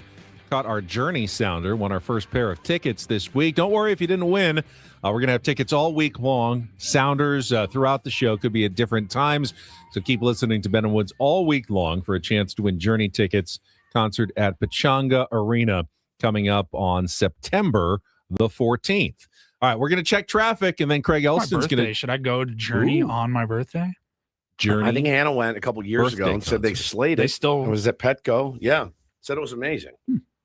Yeah, she loved it. I think it's a weekend. I think my birthday's on like a Saturday. I mean, you have that many margaritas. Anybody sounds good, fair enough. At the end of the day. She had at least one or two margaritas at Park 101, I saw. All right. Yeah. We're both monitoring her. Margarita intake? Yeah. She asked me, she goes, I'm gonna have a margarita. So I go, I don't care. We had those Mexican candy shots. Those were good. They were pretty good. They were pretty tasty. Not bad at all. It was like Not drinking bad. a watermelon jelly rancher. Jolly Rancher. Yeah, it was pretty good. Yeah. All right, Craig Elston standing by. He's got to explain to us what happened at the end of the SDFC game, from the highest of highs to the lowest of lows. Get to that and some more Padres talk next year on 97.3 The Fan. From the 855 Get Ross Traffic Center. Injured? Demand justice. Demand Jurowitz. 855GetRoss.com. 805 northbound National City. It's a rough drive from 59. Brake lights past 94. Once you get past the 15 interchange, your drive northbound at 805 should clear up for your morning drive this morning. Traffic report brought to you by Soapy Joe's. Glow Up Complete. Soapy Joe's on West San Marcos Boulevard in San Marcos is back up and running. Come by and get the best car wash in San Marcos. Join the Soapy Squad and become a member. Visit SoapyJoesCarWash.com. Give us a follow at Soapy Joe's. Good, clean, fun. Joining us now on our SDCCU fan hotline. It's not Big Bang Banking, it's better. Host of the Padres Hot Tub, Chromaniacs podcasts, Craig Elston. And yeah, Craig, I'll admit, I thought the game was over when SDFC scored in the last 10 seconds of stoppage time on Marcus Ingvartsen's absolutely brilliant kick. I mean, I was celebrating. I was barely even watching on the restart when all of a sudden I looked up and it's 3-3 that they had tied it. What happened at the end of that game? Oh, my God. I mean, first off, they thought it was over, too. Yes. They did. So you weren't alone in that assessment, Ben. This is where we need to talk about the positioning of a defensive back line in soccer. And if you guys have heard the term a high line, Maybe for the audience that has not, think about this in terms of a football game, right? At the end of a football game, in a situation where the other team is trailing, they're going to do what? They're going to throw a Hail Mary pass, right?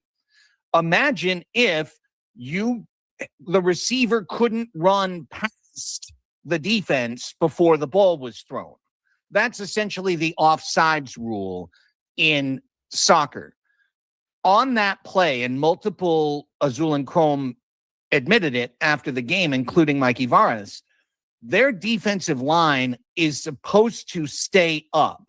They're supposed to pressure the ball off the restart, and the defensive line is supposed to stay together, stay compact, and force the other team, if they're going to send a long ball, to have to run through. And if they send it too soon, it's offsides. If they send it over the top, the goalkeeper has the ability to go out, read the ball, and capture it.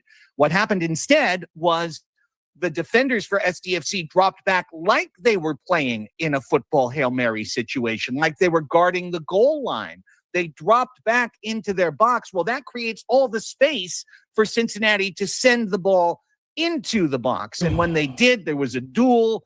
It was headed down to the other Cincinnati player right in front of his foot, and he was able to score, and they literally scored a goal in 13 seconds. So that none of that would have happened if the defense had held their line and forced Cincinnati to try and play through them.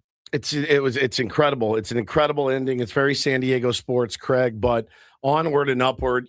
Mikey V was talking about it after the game, that yes, we have a lot of young players. Yes, they made some mistakes. It's about something more long-term here. Obviously, it sucks to get that result, but it's about the future. And you hope they learn from their mistakes, but this team has given up so many goals late. I think leading MLS by far. Sixth time in 13 MLS games, they've allowed a goal in the 80th minute or later that cost them a win or a tie. That's something that tells me maybe they're not learning from their mistakes right now, Craig. Yeah, and on the technical official website, I believe it was points neither gained nor lost because they scored and conceded in the last minute. Yeah. So the resting state was a tie.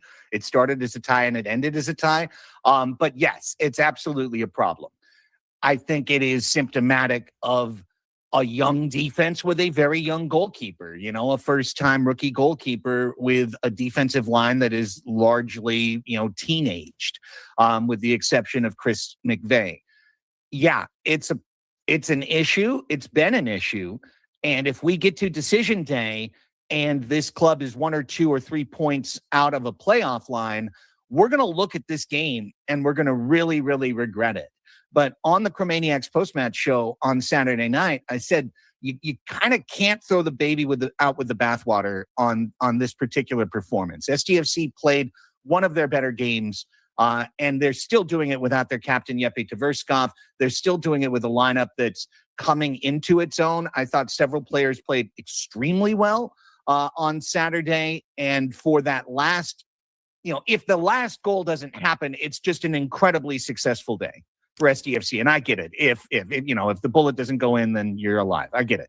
But nonetheless, there's a lot to build on. The team has results in 4 straight matches, and they've been doing it as a wounded club. So I was worried that they would collapse their way out of the playoffs heading into the World Cup, and they'd need to make major moves just to try and get back into contention.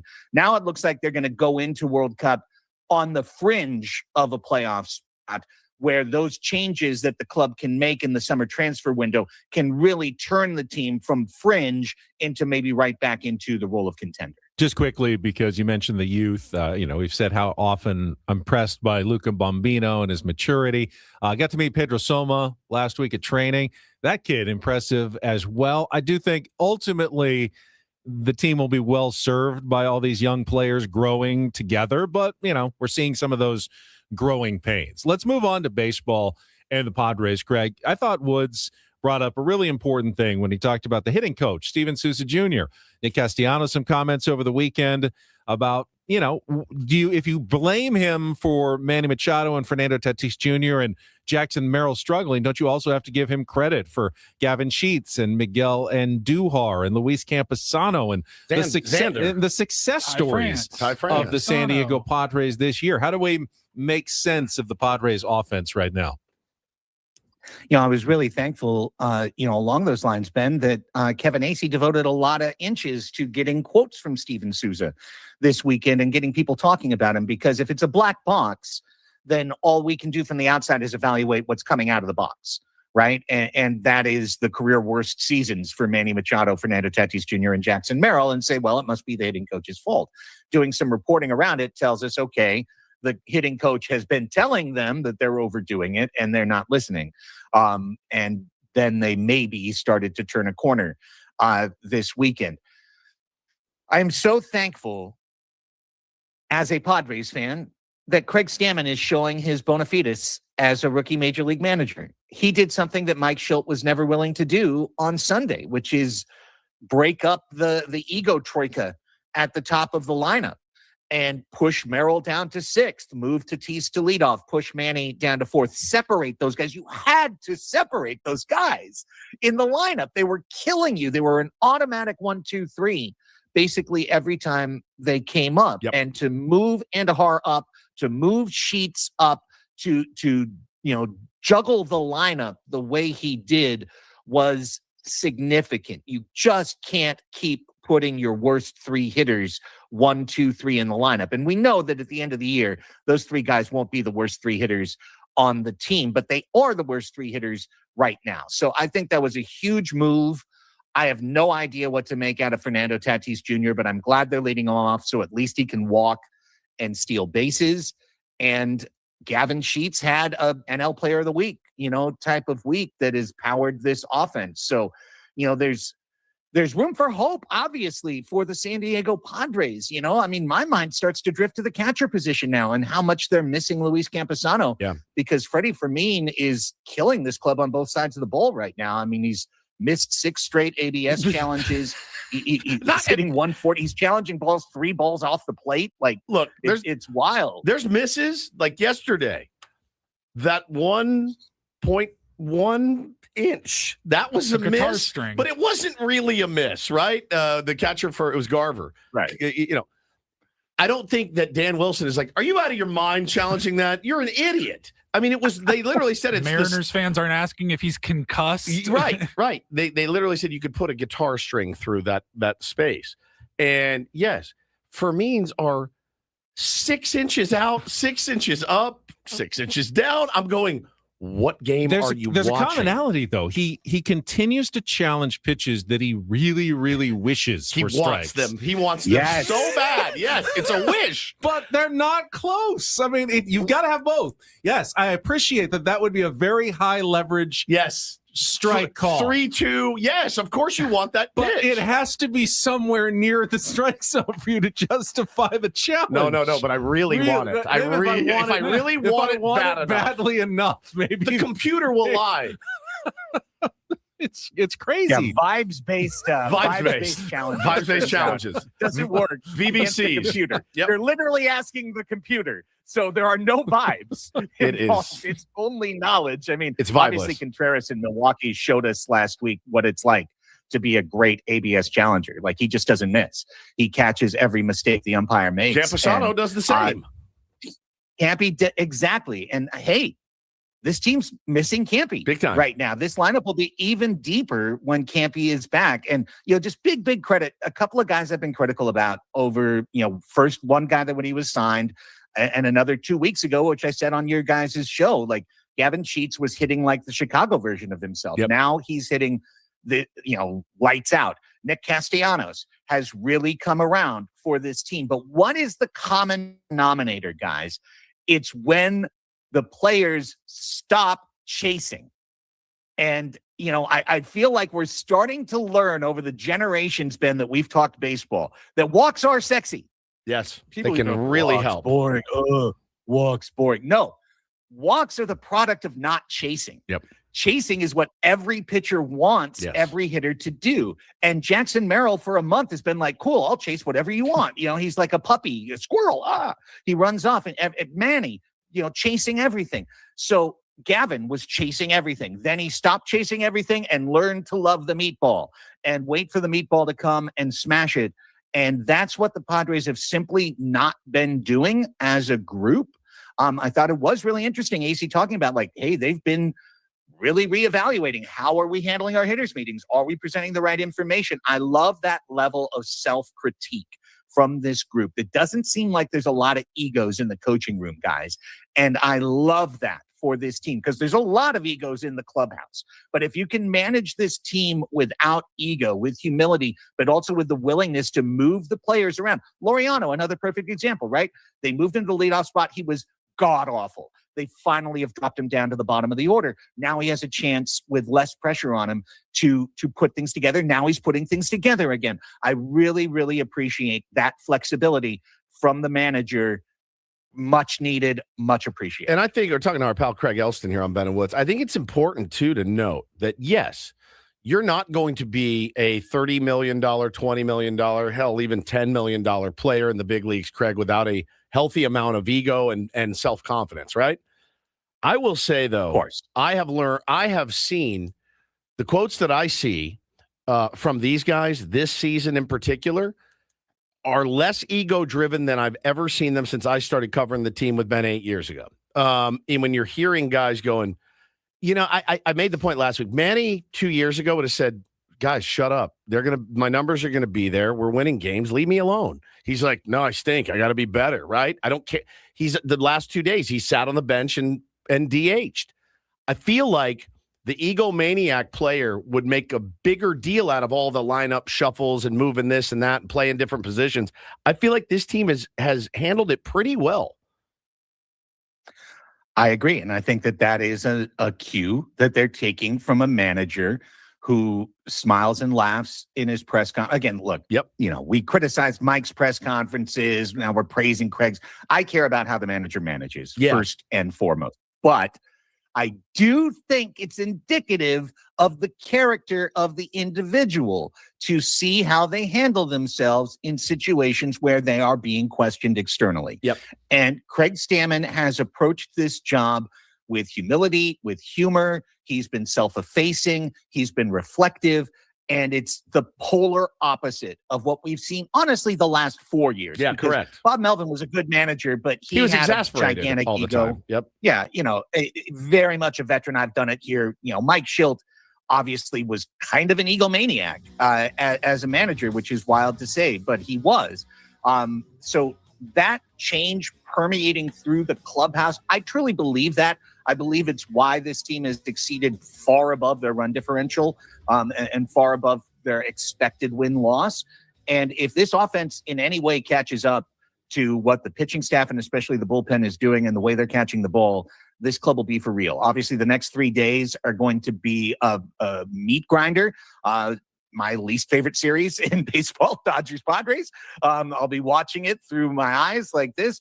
But, we'll see how it comes together the next 3 days. Just everybody don't overreact to these 3 games. I really like the character of this ball club and how they're working through their issues. Yeah, I don't think we should be watching it through our eyes. They're important, but they're, Rocky series are worse for me, but this is the second. I mean, they're important, but it's not. Yeah. This is not the be-all, end-all series. It's May. There's 3 more series against the Dodgers still. There's a lot of games left. Both teams are playing well. Let's enjoy. Let's enjoy the next 3 games if we can and try. I mean, I know we won't, but it's my plea to San Diego. Craig, appreciate it as always. Have a great week. Take care, guys. Talk to you Monday. There's our friend Craig Elston, and I think spot on about the personality of Craig Stamon filtering down toward his team. He's the most egoless manager in baseball. I don't think there's any question. And if anything, the criticism we had is he's a little too self-effacing at times. Yeah, but it's had a good effect on his players, I think. I agree. For the most part. Record speaks for itself right now. Credit where credit is due to the skipper, Craig Stamon. All right, that is it for our first 2 hours. We will come back 8 o'clock hour, take on Woods, our Linsider, Dennis Lynn. Still lots to get to, our MLB Reach Round, Rindle Report, and more. Stay tuned. It's Ben and Woods on San Diego's #1 sports station, 97.3 The Fan.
a fun morning here. Halfway home on a Monday. Ben and Woods, 97.3. The Fan always feels good coming in after a 3-game sweep of the Seattle Mariners. Won the season series, swept the season series, 6 straight against those guys. Good baseball team, not having the best year, but anytime you go up against starting pitching like that and come away with 6 wins, you take that every time. I loved it, man. It's great to be here with you guys. I'm Woodsy. That's Paulie, executive producer, and Ben Higgins, your friendly neighborhood sports anchor, joins us as well. Get your fill of us on Mondays in May, because this is it. Next Monday, we will be off for Memorial Day. Yeah. And then when we be back the following Monday, it'll be June already. Now, it's Paul's favorite holiday. Memorial Day. Memorial yes. Day. There's Big a fan. long-standing, it's not even a bit really on Ben and Woods, but I remember many years ago, he's like, man, I love Memorial Day. He lives Talking his about- best life on Memorial And Day. I said, well, It was like a topic wheel question or something. It was like, what's the best? What's your holiday? favorite, holiday? And I was mine like, mine was Christmas or Thanksgiving. Paulie's like Memorial Day. honestly, I'm like, Memorial Day. It's one of those moments where you say something and you haven't even finished the word, and you just go, "That's not what I meant. That's not That is it." not what I meant."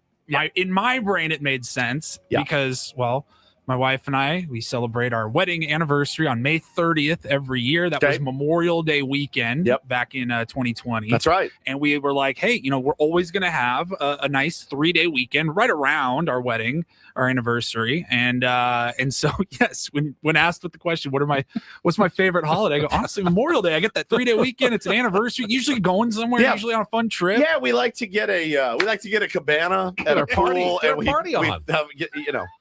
Just get after it really on Memorial Day. Yep. Yeah, just it is Veterans Day is okay, but it's no Memorial Day. correct. Veterans Day, you can salute the guys that are still alive. You like to celebrate when all of the soldiers have already passed away. Yeah. So Memorial Day is a federal holiday, mourning the U.S. military personnel who died while serving in the U.S. Armed Forces.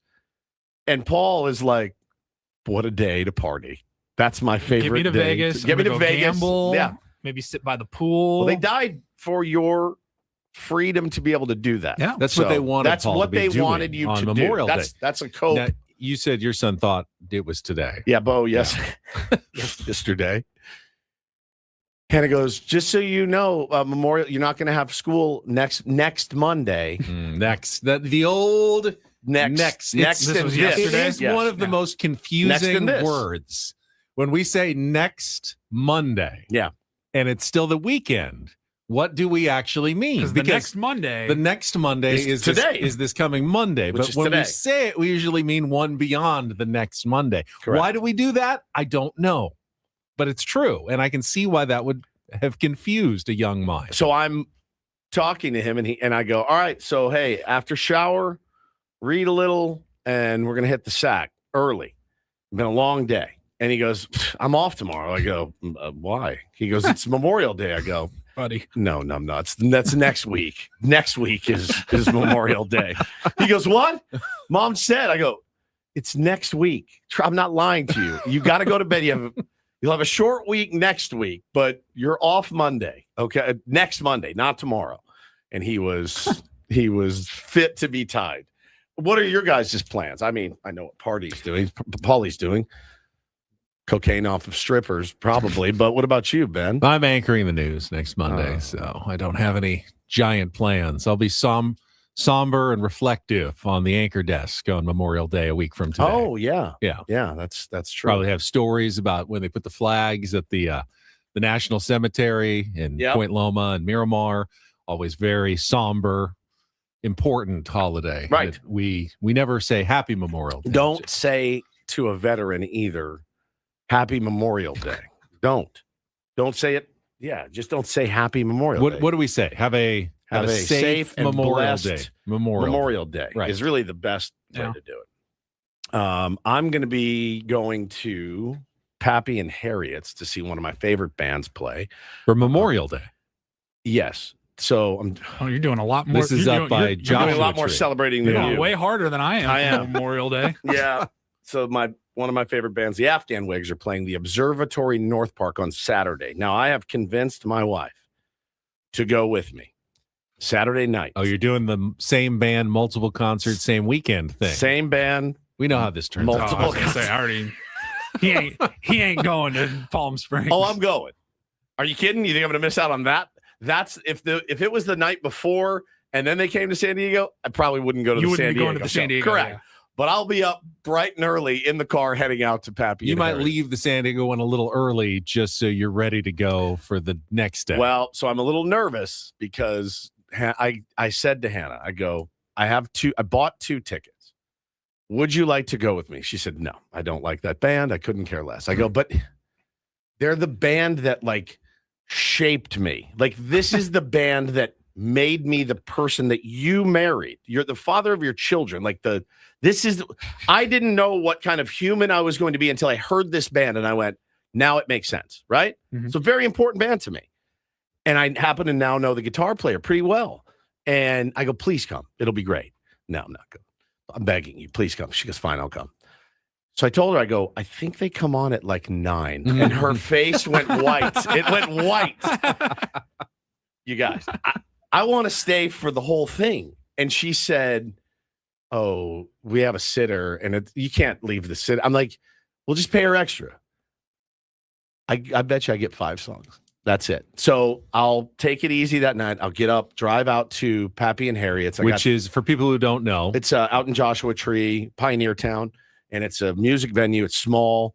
They'll be playing that. I've only seen my brother-in-law play there. I've never seen a big band play, much less one of my favorites. So I'm going to be going out there to that. But bands like going out there. They love it, man. Yeah. Paul McCartney played there. Like it's really, really a cool, special place. And so I got there's a motel attached to it. So I don't have to go far, just right there. And then I'll wake up on Memorial Day at my leisure and drive home, knowing full well I'll be getting texts at 6 a.m. When are you heading back? Soon? Well, you don't want to wait too long because the traffic of coming back, people coming back from Vegas and stuff like Paulie. You're people right. like Paulie. You're right. Yes, people like Paulie. will get you if you're not careful. You're right, buddy. You are right. I am going to have to get up and get moving, aren't I? Or wait till 8 p.m. Yes, and then show up for the show on Tuesday. Which I don't think the missus will appreciate very much at all. Honcho says, get the mac and cheese at Pappy's. I heard the food there is outstanding. Outstanding. So I'm really excited to go and shake my ass a little bit on a Sunday night, which is a rarity for me. So you guys have big plans. Big plans. Yeah. Very excited. This hour on 97.3 The Fan is brought to you by GL Pools, the swimming pool experts trusted by thousands of San Diegans since 2006. Baseball is back, so is swim season. Make sure your pool is ready. Call now, mention radio for a free month of pool service. Our thanks again to Craig Elston for joining us and made a good point at the end. We were running out of time, so I didn't get to comment, but talked about the Padres' approach at the plate. You mentioned the Nick Castellanos quotes about Steven Souza Jr., and it was also reported that Steven Souza kind of laid into him a little bit before the Mariner series about getting off the plan and not doing what they had been doing early in the season, and it seemed to be effective. But Craig mentioned just taking walks and not swinging at pitches out of the zone. Not only is that what makes the Padres successful offensively, it's also what hurts them pitching. It's almost to a game when the Padres have let things get away on the pitching side. It's because they've walked guys. Sure. I mean, look standard. Look, Lucas Giolito was cruising. 3 walks later, boom, 3 runs in, he's done. It's walks. They really haven't gotten just battered around by other offenses. They have, when they lose the strike zone and put guys on, that's when they've given up all their big innings this season. It's been constant, and it fortunately hasn't happened that often. But when it does, it's the same thing. You do the same thing to the other team. You draw some walks. That's how you put big innings together. Walks kill. They do. Just kill. And walks also can bolster an offense so much. And, look, with the pitches that they throw at that level, you guys, it's so easy for us to sit on our couch and go, man, why would you swing at that? I mean, well, because it was 97 and it started on the black and then it dipped, off to the side, but it also looks identical to the 99-mile-an-hour fastball coming out of the same tunnel. Yeah, man, really hard to not chase. Really hard to not chase. And, I thought they did a good. They have been doing a much better job of that. But yeah, Benny, I mean, you see anxious ABs sometimes, and you do see the Padres when you talk about their approach. There are guys, they go out and I think it was Friday night, wasn't it, against Hancock? He's going to throw us a fastball. We're going to try to hammer it, and they just didn't execute. in the way that they wanted to. I'm fine with that. I'm fine with being aggressive on pitches in the zone. Gavin Sheets was aggressive at the right times, and it worked out. Yeah, 100%. 100%. So I have no problem with this team, having an approach, sticking to that approach. And some nights it's not going to work. Some nights they're going to get you. Sometimes the ball is going to find their glove. So, but yeah, you can't say enough good things about what the offense did the last 2 days. Don't forget, we're going to be giving away tickets for tonight's Padres-Dodgers game between now and the end of the show at 10 o'clock. And we'll talk more about the series coming up in our 9 o'clock hour. What I don't want to do, though, is fall into the trap that we always fall into a little bit when it's a Dodgers series. And that is, no matter what happens, we make too big of a deal about it, and the Dodgers don't make a big deal about it at all. Yeah. Now, some fans will. I mean, the Padres are in their heads a bit. Padres-Dodgers fan, that rivalry is real. Yeah. But there's no way that if the Padres sweep this series the next 3 days, that it's going to crush the Dodgers' spirit and they're going to be lost for the rest of the season. So you have to make sure that if it happens to you, because it could, Padres could lose 2 out of 3, they could lose all 3. It's not the end of the world either. You can't make it the end of the world for one team and not the end of the world for the other team. Correct? I'm kidding. I'm just kidding. No, you're right. I mean, that to me is a very important element. Yeah, it's a huge one. And again, though, I mean, stop comparing yourself to the LA Dodgers, because if the Padres got I guess we have gotten news like they got over the weekend. Blake Snell's he's doing surgery now. Isn't Glasnow still hurt? I believe so. Yeah, Glasnow. I mean, we lost Pivetta and Musgrove, and they're great pitchers, but they're Glasnow and Snell are kind of a different level. Look, it's not going to devastate them. They will have the ability to get anybody they want at the deadline and then some. They're going to be fine. Go into this. It's just another series, and just play hard. Play the way you've been playing all year, man. And if the chips fall in your favor, great. If they don't, so be it. Yeah, and offensively, the Dodgers kind of got going this weekend, too, against the Angels. Angels, yep. We'll see how real it was. The Angels have been struggling badly for the past month now. So, like Dom says, I don't really care about standings right now. I just don't want to get bodied for 3 games. Be competitive. 100%. Padres have been competitive against the Dodgers for years now. Yeah, be competitive. Fight, battle, have good games, put together good ABs. Don't try to do too much, and just play the game. Play the way you've been playing. That's gotten you 10 games over 500. But this series does not define the season for either of these teams. It's May, guys. Both will be in it long after this series is over. No matter what happens over the next 3 games, you can't win the West. You can't lose the West over the next 3 days, and that holds true if the Padres play well this series. Doesn't really mean anything in July or August that you took 2 out of 3 or swept the Dodgers. So we've seen so many. Let's keep perspective for the next 3 days. Yeah, we've seen so many of these over the last few years, and I know I've been guilty as hell of getting way too charged up about it. But look, there's not much you can say, guys. They're the back-to-back defending champs. What do you say? Right? Like they earned it. They absolutely earned it both times. You tip your cap, and obviously a very worthy opponent, and you go out and try to beat them. That's it. That's it. I mean, this is a good time to be as good of a time to be facing them as any. Earlier in the season, they have some injuries. Yep. Their offense hasn't totally been clicking on all cylinders, like the Padres' offense hasn't been clicking on many cylinders. It's funny though; they're getting all of that, a lot of that production from the bottom of their order, just like as the well. Padres. Just like Andy Pajes is their Gavin Sheets, and even better. But yeah, so. Kyle Tucker is not off to the best start for them. It's a guy that is so scary though. Once he gets going, he can go on a run, and next thing you know, he's hitting 330 and got 14, 16 bombs, and they have the firepower. You're going to have to pitch carefully. You're going to have to pitch, and you're going to have to grind out runs like you have been. All right, we've got Take on Woods coming up next. New rules starting today. 4 categories for the week. But once they're taken, they're gone. So we've got the entire week's categories. We'll lay them out for you. A chance to qualify for the grand prize trip to Vegas. If you want to be our contestant, call now, 833-288-0973. 833-288-0973. Play our game coming up next. Broadcasting live from the Bill House Studios. We know how. It's Ben and Woods on San Diego's #1 sports station, 97.3 The Fan. Gambling problem? Call 1-800-GAMBLER. GEGE 0000466. For a full list of games and rules, play at 7 Mile Casino. Visit 7milecasino.com. First, though, as we head into Monday morning, one of the great things about 7 Mile Casino is, hey, Monday morning, not everybody has the same schedule. They have weekends off and nights off. Some people need to relax on Mondays and Tuesdays. They work weekends. Well, if this is your weekend, 7 Mile is open right now for card players who want to go have a good time at unusual hours because it's a 24/7 option in San Diego. Yeah, that's exactly right, man. If you're just going to get a bite to eat, you can do that. They got breakfast, lunch, dinner. They got incredible food there. But if you want to go play cards, they got you covered, dialed in at 7 Mile Casino. You got Texas Hold'em, Pi Gal. You've got California-style blackjack, and you've got Baccarat as well. So go sit down, play some cards, smoke-free environment, have a great time. Convenience is hard to beat. Right off the 5 freeway there in Chula Vista. You just get off, and you're already on the frontage road. That's Bay Boulevard. You're pulling in, easy parking lot, easy to get your chips, sit down to the table, friendly dealers, comfortable atmosphere, light, no smoke. So many things to love about 7 Mile Casino. Check it out this week. It's 7 Mile Casino, just 7 minutes from downtown.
Hey, player, this is all yours.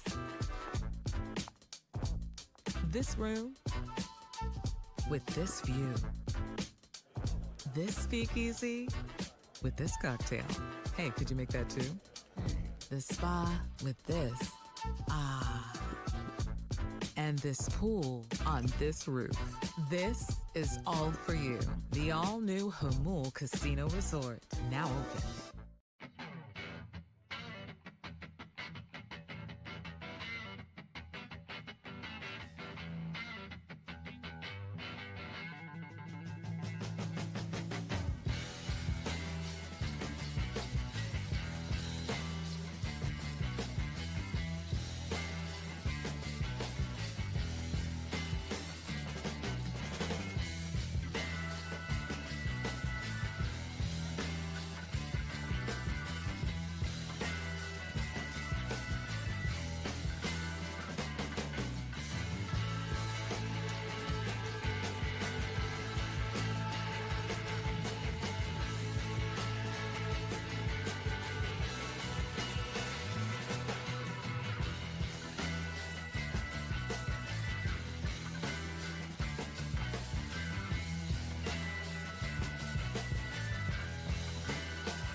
Yes, as was pointed out in the chat, the Dodgers made a move yesterday. Yes. Trading for former Padre Eric Lauer. Dodger hater and Dodger killer. That's right. Dodger killer. Traded with the Toronto Blue Jays. They've had a bunch of pitching injuries, the Dodgers have. I think Jack Dreyer was placed on the injured list, so they picked up a little more pitching depth. Will we see him in the series? Don't know. Yeah, you go 6 shutouts for sure.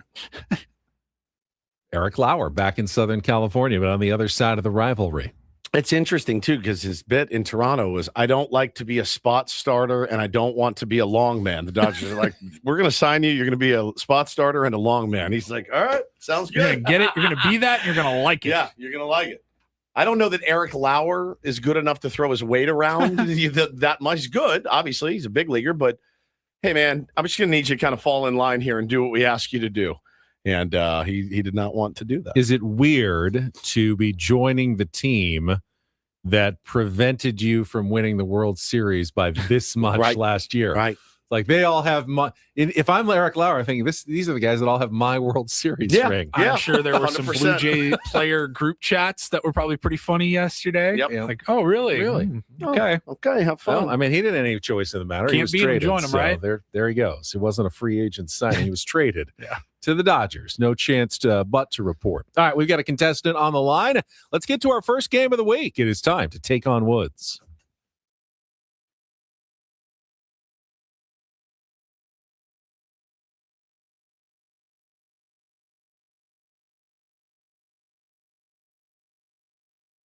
Take on Woods brought to you by Bay Alarm, security and fire alarms for every business. We got you, and we got Marcus on the line today. Hello, Marcus. Hello, gentlemen. How are we doing? We're good. New rules this week, although for you, it's actually an advantage because you have not 3 but 4 categories to choose from. But as they are taken, they disappear, and then we'll come back with 4 brand new categories next Monday. But here's what we've got for you. In music, it's your turn. 5 songs with the word turn in the title. Movies, 90s basketball comedies.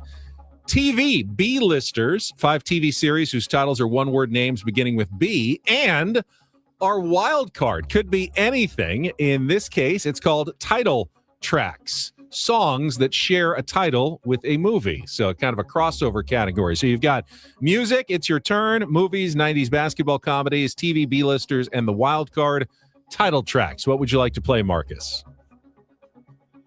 I'm going to keep trying my luck with movies. Movies. All right. 90s basketball comedies. That means movies out for the rest of the week. You'll have 60 seconds to answer as many of the 5 as you can. If you don't know one, say pass. We will come back to it if there's time left on the clock. First question is the 2-second movie clip. Paulie will play a clip. You need to identify the movie. Marcus, you ready to play? I'm ready. All right. Woods will go second. We'll compare head-to-head. And if you beat or tie him, you will qualify for our grand prize $500 gift card to the Westgate Las Vegas, where they've got their special no resort fees rates right now starting at $89 a night, including that $75 daily dining credit. All right, let's put 60 seconds on the clock. The category again, 90s basketball comedies in movies. Your time begins when Paul plays our clip. Good luck, Marcus. Let's take on Woods. Don't forget my North Carolina shorts. Your shorts from college? Space Jam. Correct. Whoopi Goldberg stars as a New York Knicks fan who steps in as the team's new head coach in which 1996 movie? Eddie. Correct. A runaway golden retriever exhibits the unusual ability to play basketball. Airbud. Correct. Boston Hoops fans kidnapped the star guard for the Utah Jazz ahead of Game 7 of the NBA Finals, in which 1996. Pride. Correct. Kevin Bacon stars as a college basketball coach who makes a recruiting trip to Kenya to find a star player, in which 1994 comedy? I've seen this one a lot.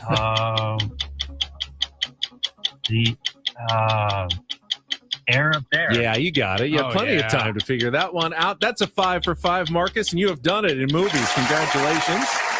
Let's see if Woods can match you. Let's bring him back in. Hang on the line. All right, we got a movies category for you today, which means this will be the only movies category for the week. Indeed. All right, let's put 60 seconds back on the clock. Your time begins when Paul plays our clip. Good luck, Woods. Let's take on Marcus. Don't forget my North Carolina shorts. Your shorts from college? Correct. Whoopi Goldberg stars as a New York Knicks fan who steps in as the team's new head coach in which 1996 movie? Damn it. what's the name of this movie? Pass. A runaway golden retriever exhibits the unusual ability to play basketball, in which Air Bud. Correct. Boston Hoops fans kidnap the star guard for the Utah Jazz. Celtic Pride. Correct. Kevin Bacon stars as a college basketball coach who makes a recruiting trip to Kenya to find a star player, in which 1994. The air up there? Correct. Whoopi Goldberg stars as a New York Knicks fan who steps in as the team's new head coach, in which 1996 movie. This is going to decide it. 30 seconds, and you need A it. lot of time left. 20 seconds. Think of Whoopi Goldberg. I know. Shut up. Think Knicks. Shut up. I'm gonna lose my mind. 5 seconds. It's not too clever. It's just her name. 2. It is 1. Oh, Eddie. Eddie Is the name of that movie. Maybe I didn't know that. And Marcus wins it 5-4. Wow. Congratulations, Marcus. Paulie will get your information during our break. That was 90s basketball comedies. Man, Space Jam was pretty good, but not one of those other ones were any good. I don't think I ever saw the Air up there. Celtic Pride was As a 7-year-old, bad. Air Bud was amazing. Fair. Okay. Yeah, you were 7 at the time that it came out. That's fine. The dog plays basketball. I was in college, so gonna pass on Air Bud. Yep. Yeah. Space Jam, amazing. Space Jam was great. Yeah. My kids love it still. Both of them. They love Jordan. Bo loves the Jordan one. Taylor loves the LeBron one. So Bo loves Jordan. Taylor loves LeBron. That's how it works. All right, we'll have music, TV, and wild What are cards their still thoughts on the available great for you. So who is the GOAT? I tell you, they were playing basketball the other day. They're playing each other. And I'm watching, and Taylor goes, all right, you want to play old school basketball? And just shoves Bo like to the ground. I'm like, first of all, where did you even hear that? Right. How did you know that? And don't push your brother down. Hey, Taylor, old school basketball for you is like 2023. That's exactly right, dude. Joe, just chucking threes and not playing defense or what? I saw on my Instagram feed a stand-up routine about the Looney Tunes. Yeah. And it was like, so half of the characters have speech impediments, and that's what makes them funny. Right. And they're all trying to kill each other. Right. And this is what we had our kids watch growing up. Yeah, throwing like anvils on top of each other's head and stuff. So the Roadrunner tries to kill the bird. The hunter with a speech impediment tries to kill the bunny. Yep. The bunny, unless when the bunny dresses up in women's clothes, That's and then right. the hunter falls in love with him. This is what kids watched back in the day. And your parents had no problem with it. All right, we'll come back. Dennis Lynn, our Lynn Insider from The Athletic, all about the Padres 3-game sweep of the Mariners and the Dodgers coming to town up next on San Diego's #1 sports station, 97.3 The Fan.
He just here. I'll show you a little. Just a little. Please don't. Just a little bit. What hurts on you? Nothing at all. A little bit. Nothing. Now, So let's say whatever you're about to touch is the only thing. Let's say It's gonna hurt. Right? All right, yeah. Okay. Pretend your knee hurts. Pretend your knee. It's going to in a second. Right here.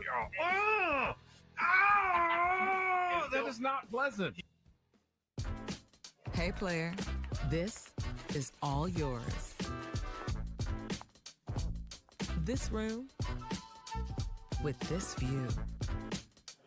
This speakeasy with this cocktail. Hey, could you make that too? The spa with this. Ah. And this pool on this roof. This is all for you. The all-new Hamul Casino Resort, now open.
David P. Shapiro, criminal defense attorneys helping good people regain control of their future when charged with a crime since 2010. Visit davidpshapirolaw.com. We talked about it earlier. Worked out pretty well for the Padres bullpen over the weekend. Thought they might be in trouble after Friday and all the pitches that Mason Miller threw, but they were able to manage getting through the weekend. It's something that Dennis Lynn wrote about and how they're trying to get all their relievers through the entire season. We will talk with our Linsider, Dennis Lynn from The Athletic, right after a check of traffic here on 97.3 The Fan. From the 855 Get Ross Traffic Center. Injured? Demand justice. Demand Jurowitz. 855GetRoss.com. San Diego eastbound 94 from 15. It's brake lights for your drive until you get to the 5. 163 northbound from the 5. It's stop and go until the 8 for your morning commute. Traffic brought to you by Albertsons, Vons, and Pavilions. It's Cheap Chicken Monday at Vons and Albertsons. Swing by the service deli for tonight's dinner solution. Hot and ready to serve fried, baked, or mango habanero 8-piece chicken, 2 breasts, 2 wings, 2 legs, and 2 thighs is just $5.99 each. With membership where applicable. Don't miss this hot deal. Valid today only. Happy Monday, Padres fans. It's time to discuss the weekend that was for the Padres with our Ben & Woods Linsider, Dennis Lynn from The Athletic. Brought to you by Hamul Casino Resort. Hey, player, the rooftop pool's open. Day passes are available, and the spa is calling your name. Hamul Casino Resort, the player's place. Yeah, we welcome Dennis Lynn from The Athletic to the program. And Dennis, we knew going into the season that the bullpen was expected to be a strength for the San Diego Padres, and I think undoubtedly it has been. The question is how do they keep it that way for the entire season and not overuse any one reliever? What did you learn talking to Ruben Niebla about it? Honestly, not a lot new because we've known Ruben for several years now, and we've seen how he goes about things and kind of just doesn't look at just innings and pitch counts. He looks at, 5-day workloads, a couple weeks out, how long these guys have been in games, not only that, but also how stressful their pitch counts are, or how stressful the pitches themselves are. He looks at biomechanics and arm slot and all these different variables that give you more of a full picture, in Ruben's words, than just looking like, oh, this guy threw 20% more pitches than he threw last year. So that is part of the equation, especially with Mason Miller, who's never thrown more than 65 innings in a season. But I was specifically interested in how they're handling Mason Miller because, he's got the best arm on planet Earth, and he's thrown a lot, especially in April.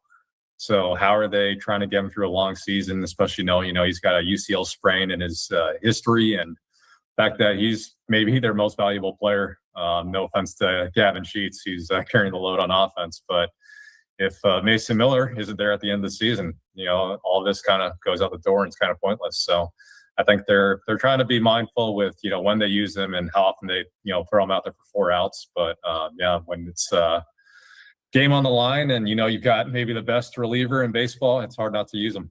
I can't imagine the mental gymnastics that go on in Craig Stamon's head. I really can't, Dennis, thinking about it. Because, again, you do feel like those games where the offense doesn't show up and you manage to have a lead, you got to have those. Like, those are the ones you have to have. A 2-run lead and you have the best closer in baseball. And, then the next 2 nights, the offense picks him up. Mason Miller gets to sit for a while. But I thought it was interesting. Mason was talking about how he's not as sharp as he was, but it's because it's been inconsistent. He's, throws maybe every 4 or 5 days. He just throws a lot more pitches. So for him, does he want to throw more, or is he kind of good where he is? I think Mason's the kind of guy who, if he throws a scoreless inning and he walks one batter, he would say, I was inconsistent there. So I think that's kind of what he's referring to, the fact that he's, not in the zone as much as he was early in the season when he was just throwing it in there and just getting it by guys every single time. But I think honestly, if you were to ask him, or maybe pretty much any reliever in baseball, 15 times in a month, or just has as much as he's thrown for, a stretch there. He threw 3 days in a row. He threw, more than 3 outs a few times here. He'd probably prefer to have, a little more rest, all things being equal. But wouldn't we all? If the games, I think if he were to, know that, the offense is going to, score 5+ runs every single night, he'd take that. And so would, Craig Stamon and the Padres. But that's not been the case, except for this Mariners series, I guess. And we'll see if the Padres can carry that offense forward. But he's excited to pitch when, the game's on the line. But also at the same time, he realizes, he's got a future to preserve, protect. So like you said, a lot of things for Craig Stamon to balance. Well, it's funny because I saw your article come out and I go, have we overused him? Is he on pace for some inordinate? It didn't feel like it. Yes, I saw it. I read your article. I went, oh, no. Now I have something new to worry about, Dennis. Yeah. I think, again, if you were to give Mason Miller a truth serum, he would probably be just a little bit tad worried, too, about his usage so far. I mean, he said it. He's like, I've thrown a ton. Maybe that's part of it. Maybe that's why I haven't been quite as consistent recently. And I think, if the offense, again, can do what it did against the Seattle Mariners more often, then they should be in pretty good shape. But otherwise, again, he's the team MVP. But he's not going to be the team MVP if you just lean on him like this all season. I got a solution. Use Bradley Rodriguez more. He looked fantastic again yesterday. I was actually curious. Dennis Lynn joining us on our SDCCU fan hotline. It's not big bank banking. It's better. We thought maybe Bradley could be headed back to AAA to save some innings when they needed to call up Lucas Giolito. As it turned out, they were able to put Matt Waldron on the IL and kind of work out things that way instead. But I mean, Bradley, if you're the Mariners, he comes in the last 2 innings. He's like, that's your mop-up man coming in the last 2 innings of the series. Right. He's looked really good, but can they expect like him to last all season long? It's technically still a rookie, I believe, isn't he? Or his second season at most. Yeah, he's had arm issues himself in past years, and that's always a question with a young reliever coming up for the first time. These are much more stressful innings than even pitching on the surface of the moon in El Paso, because you're facing a lot better hitters. And, you know, in his case, even though he's a rookie, like you said, he's pitched in a lot of close games. And even though yesterday wasn't a close game, that's still, 2 big innings to essentially save Mason Miller for the Dodgers. So, yeah, I think if you were to ask the Padres, hopefully you don't go more than like 60 plus innings for him this year. But, he's been arguably their second best reliever so far. So you got to use him when you can, and, kind of hope the other guys like Adrian Morejon, who's had some bad luck, kind of turn it around, and Jason Adam can, stay healthy and kind of, save him too, because he's got a future to think of too, and the Padres have to think of his future. But right now it's working really well. So I see why they're throwing him out there as often as they are. Well, and you can also see why, Craig Stamon yesterday decided to let Lucas Giolito go the extra. I saw a guy in our chat was like, oh, he went too long. I'm like, man, 59 pitches, 1 hit, 7-0 lead. Bullpen, not in shambles, certainly, but trying to stop overworking them. I thought, Stamon has done a good job with that, I think, to this point. I was just looking at some reliever innings, and we got a couple guys, in the top 20 of reliever innings, but, the starters being able to go through 5, 6 is really helped.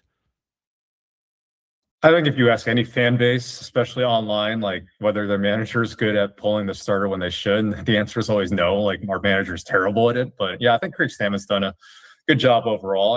They don't have, like 30 or 60% of their, expected rotation right now. If you're counting Yu Darvish before surgery last year, and, given the fact that their rotation is not what, they want it to be, and the fact that they've been able to keep, their team in most games with the starting rotation that they do have, I think that's a testament to what they've done so far. So, yeah, I would say, Stamon, rookie manager, even though he's a former pitcher himself, he seems to have a pretty good feel for things so far. And I think it helps having Ruben Yabel on your side too. Yep. Dennis, what are you going to be focusing on during this Padres-Dodgers series? I kind of went through last hour and said, this is not the be-all, end-all of the season, but, good litmus test at this point to see how the two teams match up. But again, lot of baseball still to be played after this series.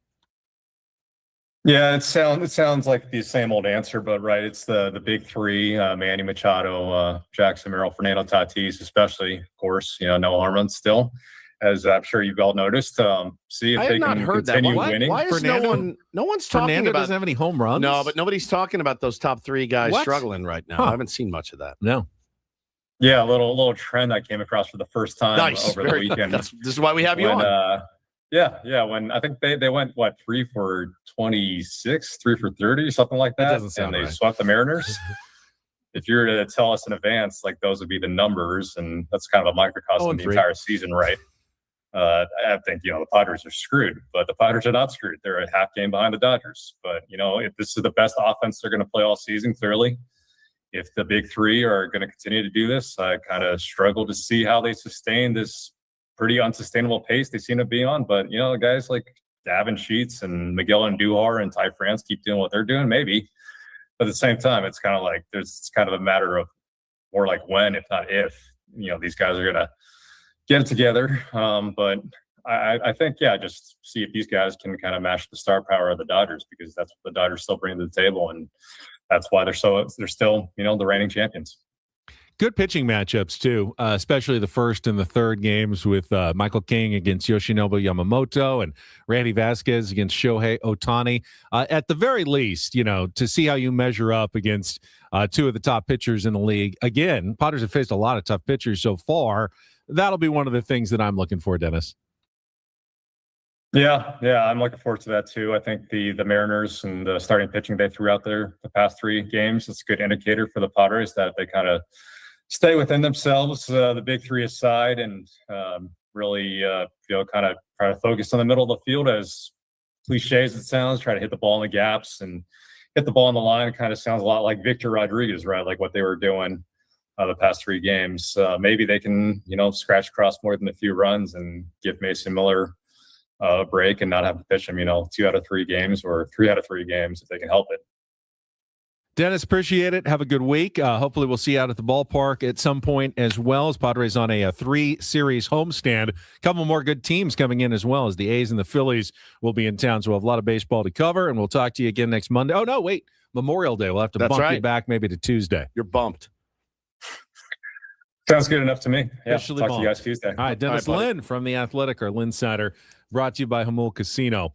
And I wonder, so this is it's been a pattern the last 3 or 4 starts that Dave Roberts has not batted Shohei Ohtani when he has pitched. Do you think he will switch it up against the Padres and put Ohtani back in the lineup as a dual threat, or will he continue that and act as though, it's not any bigger than the other game, so why would I put Ohtani back in the lineup now? I have no idea. I'm not sure either. And I don't know what I would do if I were him. I could see him going either way on this one. I could too. He is starting to hit a little bit more. He is. So I think if I'm honest, I'm a Padres fan, I hope he doesn't hit because it's just half as much of a threat. Yeah. Anytime it's still going to suck facing him on the mound. Like you face him on the mound and 0.8 ERA. Right.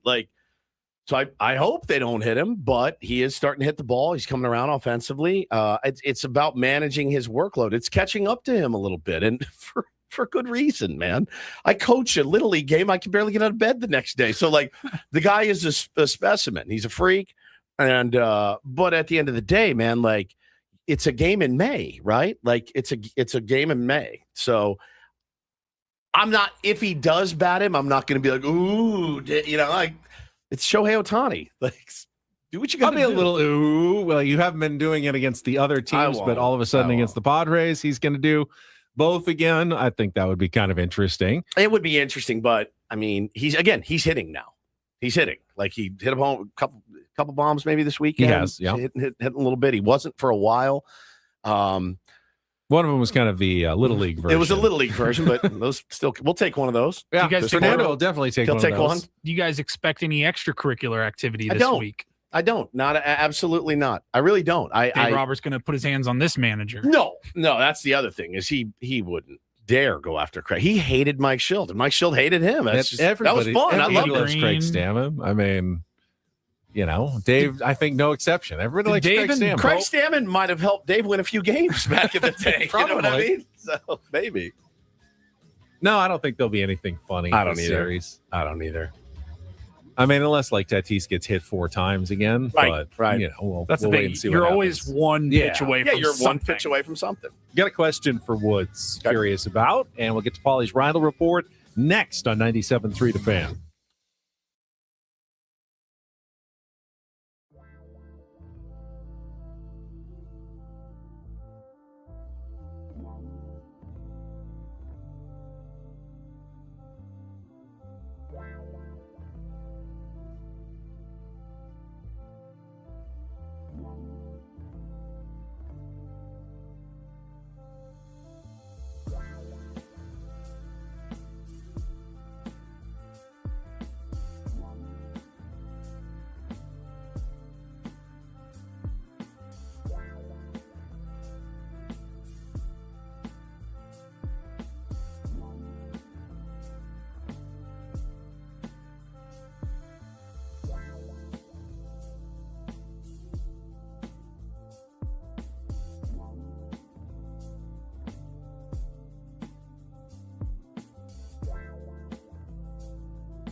Ben and Woods, broadcasting live from our Bill House studios. We know how. For as long as I have known you, Woods, you've been pretty consistent in the morning during our show. Got your yogurt, got your water. You're very consistent. This morning, all of a sudden, I've looked over, and every time I've looked over, you've been eating what looks like crab apples. Little tiny apples. Rockets, they're called. I've never heard of They're this. just tiny little they're like rockets. That's the brand. That's just this little baby, itsy bitsy apples. And every time I look over, he's like 2-3 of them this morning already. I had 2 little rockets, and I had a tangerine as my breakfast. Tangerine I've seen you do before, and yogurt, but I've never seen these little tiny apples. So they're not sour like crab apples. No, they're not sour at all. They're sweet. I thought maybe they're it was good. some sort of health thing, like, eat 2 crab apples in the morning. No. No. Great health benefits await. So I have had since I moved here. It's been 15 years, 16 years in February. I haven't had a crisp apple since I moved here. Yeah, we don't get the better apples down here for sure. Not one crisp apple since I moved here. It's been 16 years, and everything else about this place is perfect. Perfect. Every time I bite into an apple that I buy locally, I will feel it, I'll finger it, I will look at it, I get it home, and I bite into it, and it's as soft as can be, and I don't understand. Well, I think it takes a while for them to get here from wherever they grow apples. Paul, you're from Washington. Yeah. You guys just have the crispest apples all the time, just everywhere you went. My wife eats a lot of apples. She gets hers from Costco. Envy. Envy is the brand. I think I've had Envy. They're a little bigger than Rockets. Yeah, they're not huge. No, they're not, but they're delicious. They're delicious. So the smaller the apple, the more crisp it is. So that's why I love I need my fruit firm. I have to have firm fruit. I need my bananas firm. I need my oranges firm. I need my apples firm. I need my grapes. I need my grapes, Ben, like golf balls. I get they it. have to be as hard as a golf ball. We bought some cotton candy grapes at Costco this weekend. They last, 15 minutes? I know. They're just so soft already. There's 4 good ones on the outside, and then you get generally the ripening that makes them sweet also starts to make them soft. So if you want them at their sweetest, you can't get them at their crispiest. Yeah, Christopher's is not even Honeycrisp, bro. I've been around the county looking. It's one of my biggest. I finally stopped. You basically just want to walk through an orchard and pick them off a tree. I need the juices running down my chin, right? And it's got to make a sound when I bite into it. That's like, right? And I just haven't had it, man. I haven't had it. Adam says go to the farmers markets. Yeah, maybe that works. But I know these little ones, I get the benefit of an apple, and it tastes good. It's sweet and it's crisp. And I'm happy because it's small, but it's 2 bites. It's like 1, 2. And it's like tiny. They're tiny. Tiny little corn on the cob. Just 1, 2. And so I've been working those into the pre-workout. Remember when you'd go to the Chinese restaurant, they have the little tiny baby corn? Baby corns in there. Baby corn. Repulsive, by the way. Repulsive. They're not repulsive. They're disgusting. Is it actually corn, like little tiny corn, or is it something else? I don't know. Is it in an entirely different vegetable that just looks like corn to us? Yeah, it looks like corn, but I hate them in my food. They're all dangly and weird. They're soft. And so they're gross. not crisp at And all. I don't like water chestnuts either. No, I'm not a big fan of the water chestnut, but they are crisp usually. No, and was my apple eating annoying you? Because it can be annoying watching someone eat an apple. I just was so shocked at the size They're of your very apples. small. They're so small. They're like big grapes. I mean, they're not super big. My kids like them. You can put them, they fit in a lunchbox, right? Remember when you get to school and your mom had packed you a lunch and you looked at the side of the apple and it had a big ass bruise on it from swinging around in your lunchbox? Take a bite of it. It just never hit. I saw the most genius thing on social media. In Korea, they sell banana packs, one a week, but there's one that's ready to eat today, and the next one's a little more green, and they just keep. That's genius. They progress all the Are way. They like in 5-packs? It's like in a 5-pack. So yeah, they start and each day. They ripen perfectly so that by the end of the week, you have a perfectly ripe banana every single day, as opposed to buying them on the bunch. How do they know? Where they all ripen at the same It's just time. a color They thing? just must sort them They and then sort them. have the the freshest and one of these, one of these, one of these, one of these, and one of these, and they're all the way from yellow to green, all the way across. Yeah, so when you buy it on a Sunday, it's in like a clamshell, and it goes yellow to green, yellow to green, and you then just eat one a day until the end of the week when they should ripen in sequence until brilliant. you eat them. That is brilliant. That is absolutely brilliant. That's brilliant. No, the banana is important too. I feel like if I buy a bushel, I'm like, everybody eat some bananas, and 30 seconds later they're brown, soft. I won't eat it. I throw a lot of bananas away, and I feel bad about that. If you cut open the banana, cut off the end, slice off the softer, browner spot, it still ends up being pretty good. It's edible. It's edible. It's edible. Yeah. But I don't prefer it. I know. I don't prefer it. And I really like firm fruit. I like my watermelon firm. I like everything to be firm. I do not like soft. Oh, you get a soft blueberry or a blackberry or a raspberry. Yeah, soft berries. Berries, no. I can't do raspberries but anymore. You don't the want little them hair sour on them either. That's tough. The hair on the raspberries has really started to get to me too.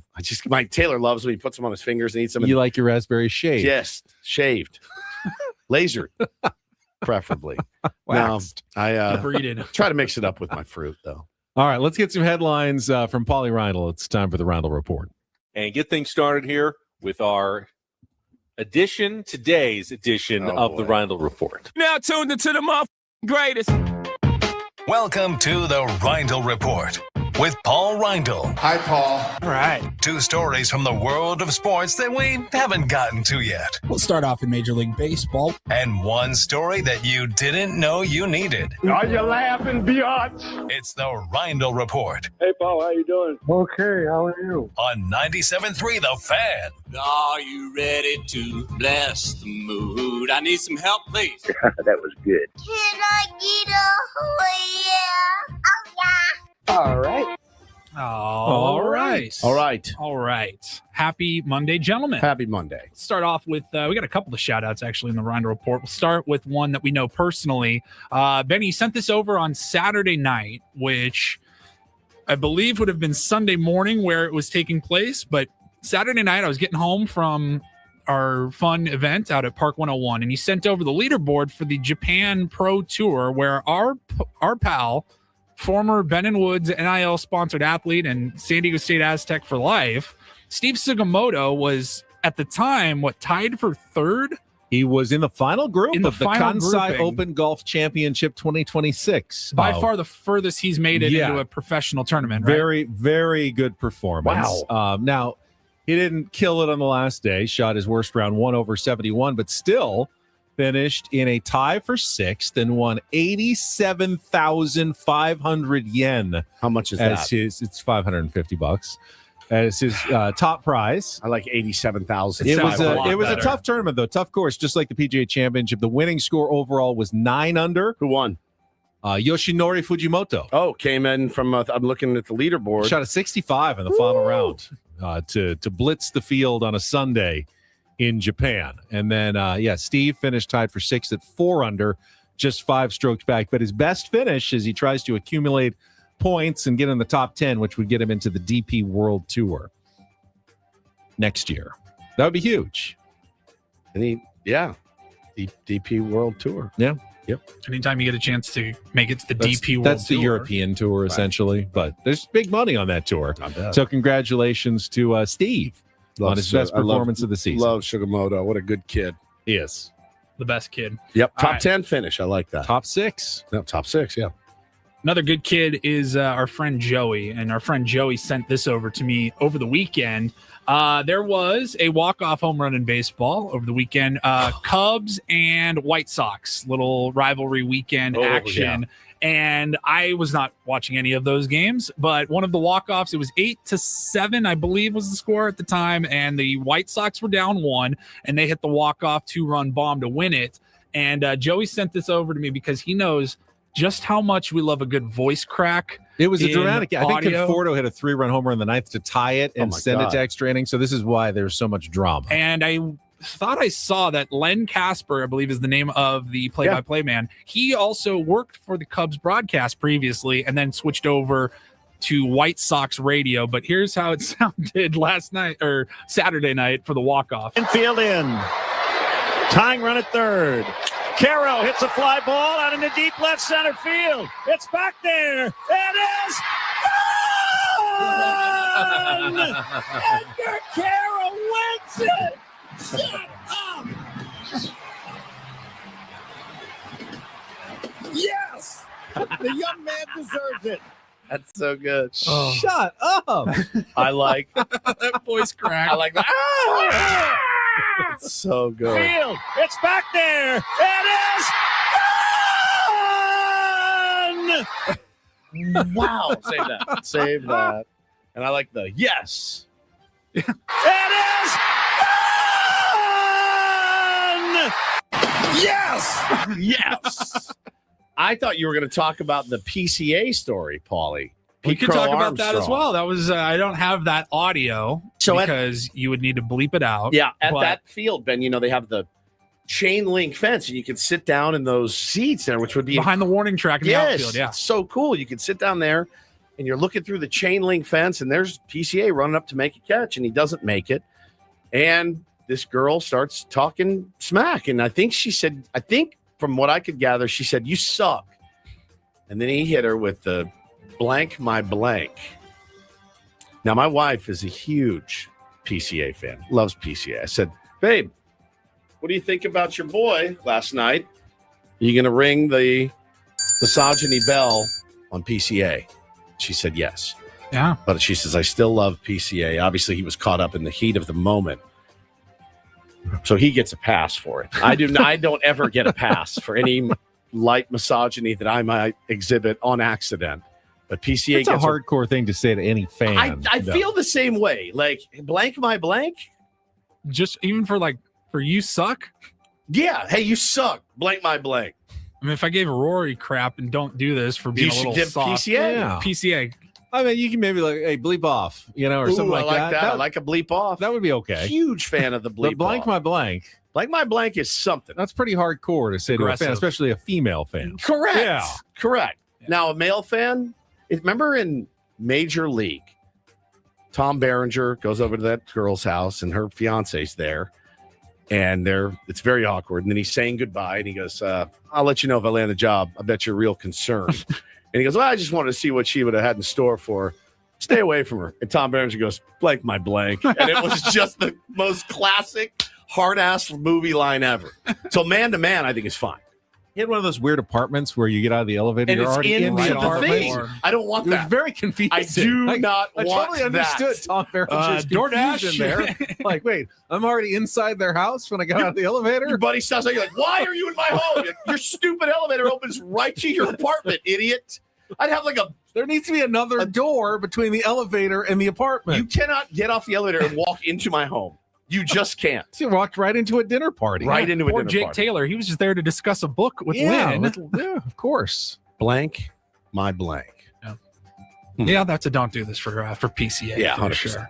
Let's see. Is this finally? Yeah, wrap it up here with our third and final story. Another shout out. It's one of my favorite things in sports.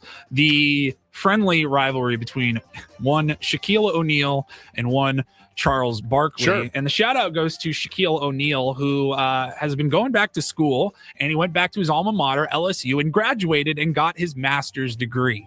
And if you guys remember long ago when you graduated, you guys have to do the you had to fill out the phonetic card with your name on it for the person that was reading the names at the graduation. I mean, mine's pretty simple, so I don't think that fair enough. I didn't walk, so never mind. Okay, yeah. I'm the only one that had to do this.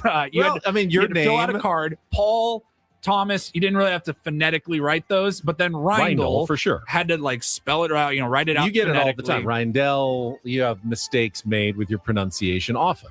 Correct. And so let me see here. Shaquille O'Neal's legal name is Shaquille Rashawn O'Neal. So when he stepped up to the podium, this is what everyone in the arena heard as the person read out his name, the newest master's graduate. Shaquille, I hate Charles Barkley O'Neal.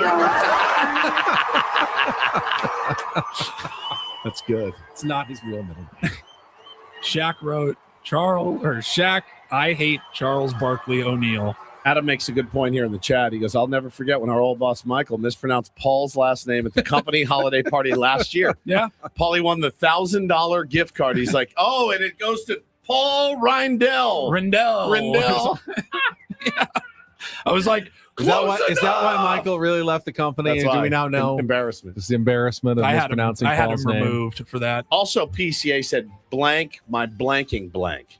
Oh. Yeah. Wow. Not just blank my blank. blank my blanking blank. Yeah.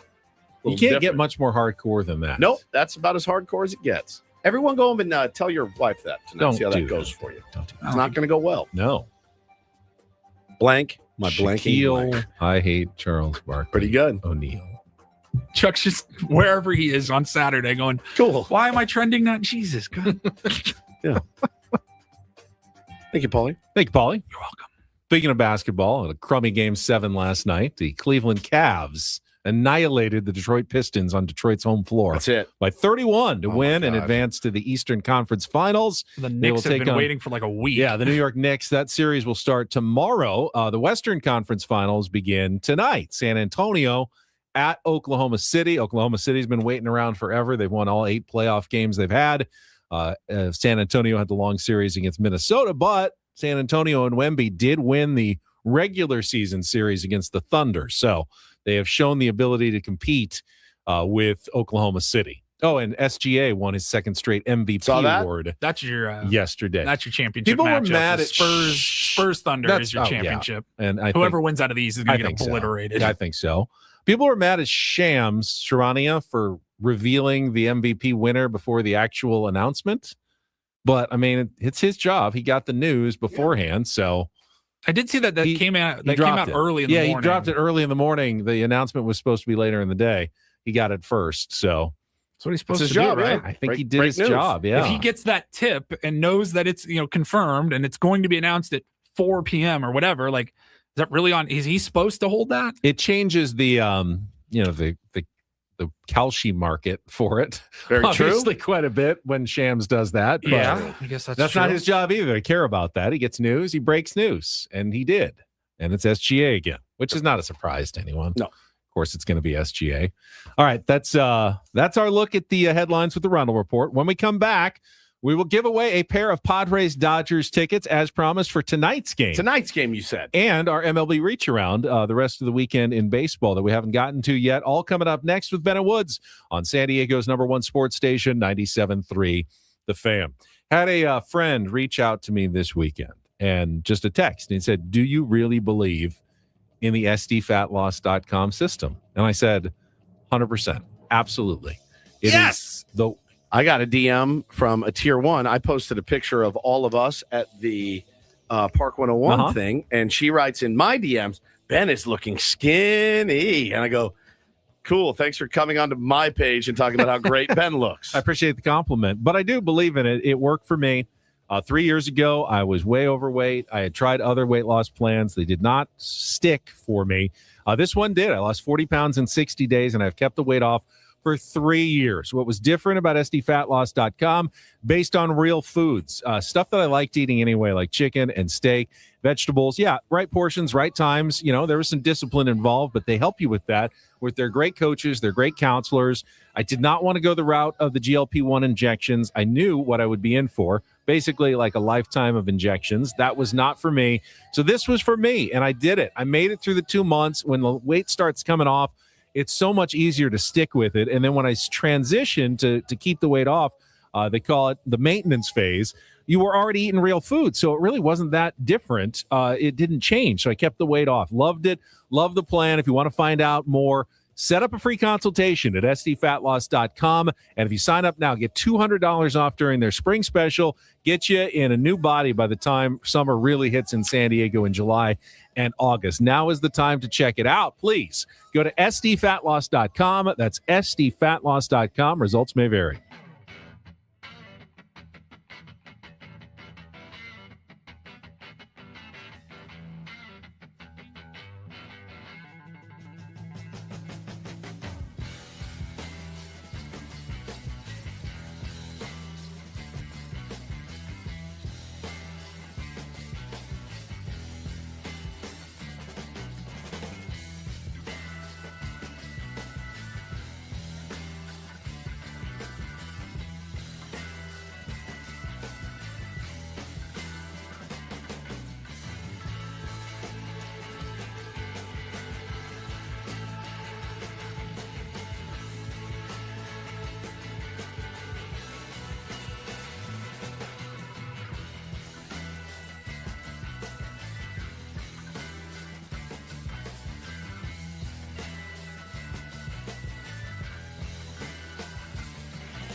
Hey, player, this is all yours. This room with this view. This speakeasy with this cocktail. Hey, could you make that too? This spa with this. Ah. And this pool on this roof. This is all for you. The all-new Hamul Casino Resort, now open.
Shapiro criminal defense attorneys helping good people regain control of their future when charged with a crime since 2010. Visit davidpshapirolaw.com. We'll go through some starting pitching matchups for the Padres-Dodgers series. Talk about the lineup a little bit. Craig Stamon changed it up yesterday. Been known to do that a time. He has been known to do that a couple of times this season. I thought it was a good lineup for what he had available yesterday and how guys are hitting. I wouldn't mind seeing Tatis in the leadoff spot again. Now, do you run the exact same after a 7-run offensive outburst? Do you run the exact same lineup out there today? No, because I think you look at the matchups. Yamamoto, I mean, maybe France is in there, maybe he's not. Maybe Castellanos back in there. I mean, it was not probably easy to take Casty out after he hit a 3-run home run on Saturday, but they looked at the matchups, thought they could do better. That's one thing that I've loved about Craig Stamon. It's, let's do what makes sense. Sure. Not simply stroke egos. Yeah, it's just, we're okay moving Jackson Merrill down to the 6 hole. And Jackson Merrill has to be okay with it. And Manny Machado has to be okay with it. And Fernando Tatis Jr. has to be okay with it. And they all have to be okay with it. And they are. They are. But you also want to get Manny back in the field at some point. They took a couple days off. Now, he said, they asked Stamon about it, and they said, look, it's just part of our plan to keep him fresh and Manny and healthy. And Manny said, I am healthy. So it's one of those things like, you can't keep someone healthy if they're not already healthy, though. Correct. I've resigned myself. Like, we knew how this would play out when we heard about it, a couple months ago. Like Craig Stamon said this was going to happen. Manny will get more rest. Yes. And Manny pushed back then, and he pushed back again yesterday, and he's going to push it back again next time. But so far, to his credit, Craig Stamon it's played out exactly as he told us. Yeah.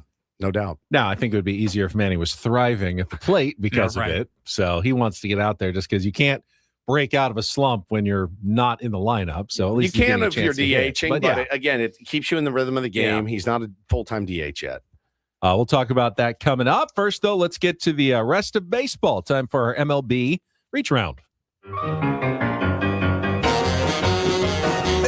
reach around. Reach around. Everybody's doing the Reach around. Yeah. I complained that the Dodgers get the easy draw on their natural rival, the Angels, which they do, and they swept the Freeway Series yesterday with a 10-1 win. 31-3 in a 3-game series. I'd say that was. But the Padres did win all their games in their natural rivalry as well this year, so it didn't actually affect it too much. Roki Sasaki went 7, actually had his best start, 1 earned run and 8 strikeouts, no walks. The Diamondbacks managed to take 2 of 3 at Coors Field. Corbin Carroll hit a pair of home runs in an 8-6 win over the Rockies. He's so good, man. And the Giants got a lot of late offense, including an 8-run 8th inning with an Harrison Bader grand slam and a 10-1 win over the A's in Sacramento. Sacramento, good spot. Luis Ariz got a pair of home runs over the weekend. 25-mile-an-hour winds blowing out to right field. So. Can we get Fernando Tatis Jr.'s Sacramento stat? Padres don't play there this year. A's are coming here this week to face the Padres at Petco Park. Mentioned the White Sox with the 9-8 win over the Cubs. You heard the call earlier. Edgar Quero with the 2-run home run in the bottom of the 10th inning as Chicago wins the series, and they are, I think, right behind Cleveland for first place.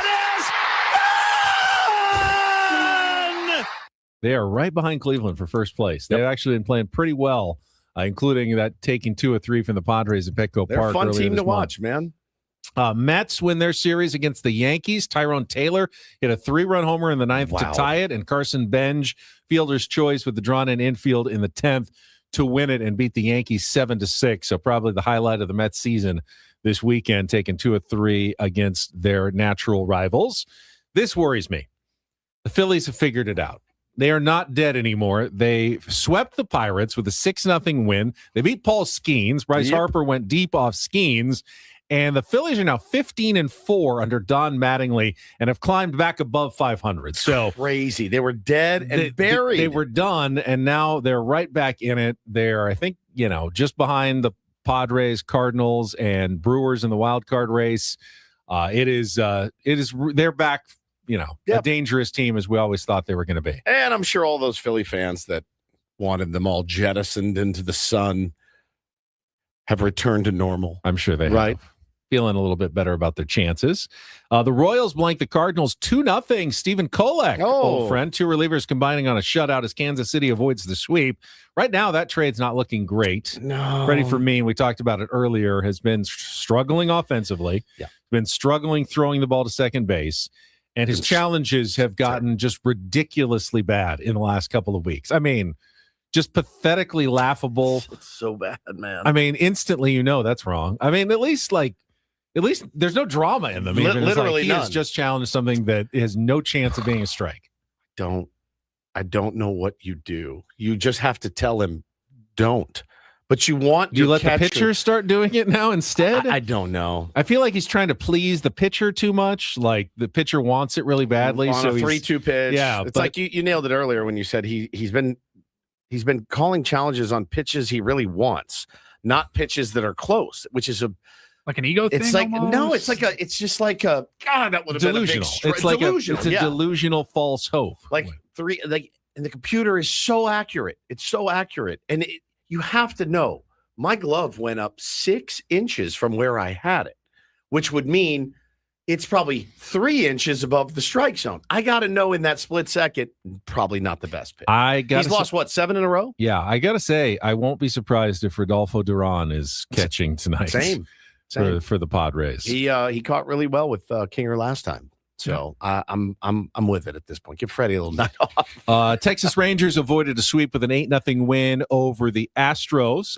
Nathan Eovaldi with 7 shutout innings. Jake Berger, a homer, and 4 runs batted in. Twins. Does he know that you lose a challenge? I just wonder. Like somebody said, I think he does it just to support his pitchers. Okay, great. Yeah, but you only get 2 of them, and he's doing it a lot. Maybe we not explain that to him. Maybe he doesn't know that you lose them. It also bothered me on the both Fox and NBC broadcast that they didn't have a challenge bar. Yeah, what the hell? It's like I kept looking for it. Am I missing it? Is it so subtle that I don't see it? But I don't think it was on. I didn't see it. I think every broadcast should have challenges remaining somewhere. Yes, agreed. There wasn't there. When there's only 2, I mean, each one is extremely important. Yeah. Twins over the Brewers 5-4. Bailey Ober, his 5th win as Minnesota avoided the sweep. Blue Jays win a series. They beat the Tigers 4-1 behind Kevin Gossman yesterday. Cleveland hit 6 home runs to beat the Reds 10-3 and take 2 of 3 in the battle for Ohio. The Atlanta Braves continue to roll. They win another series, beating the Red Sox 8-1 behind Grant Holmes. The Orioles avoid a sweep with a 7-3 win over the Washington Nationals. And Junior Caminero hit his 12th home run as the Rays doubled up the Marlins 6-3 to win the series, the Grapefruit Series in Florida. It was rivalry weekend, and that is your look around the rest of baseball. Excellent reach around, Benjamin. All right, let's take a timeout. When we come back, final segment, we'll look ahead to the Padres-Dodgers series. But first, let's give away those Dodgers-Padres tickets for tonight. If you want to be in attendance, call now. Fourth caller, 833-288-0973. Going to wear a pair of tickets. Padres-Dodgers game tonight, 833-288-0973. Back with our final segment next year on 97.3 The Fan.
He just here. I'll show you a little. Just a little. Please don't. Just a little bit. What hurts on you? Nothing at all. A little bit. Not that now. So let's say whatever you're about to touch is the only thing. Let's say it's gonna hurt. Right? All right, yeah. Okay. Pretend your knee hurts. Pretend your knee. It's going to in a second. Right here.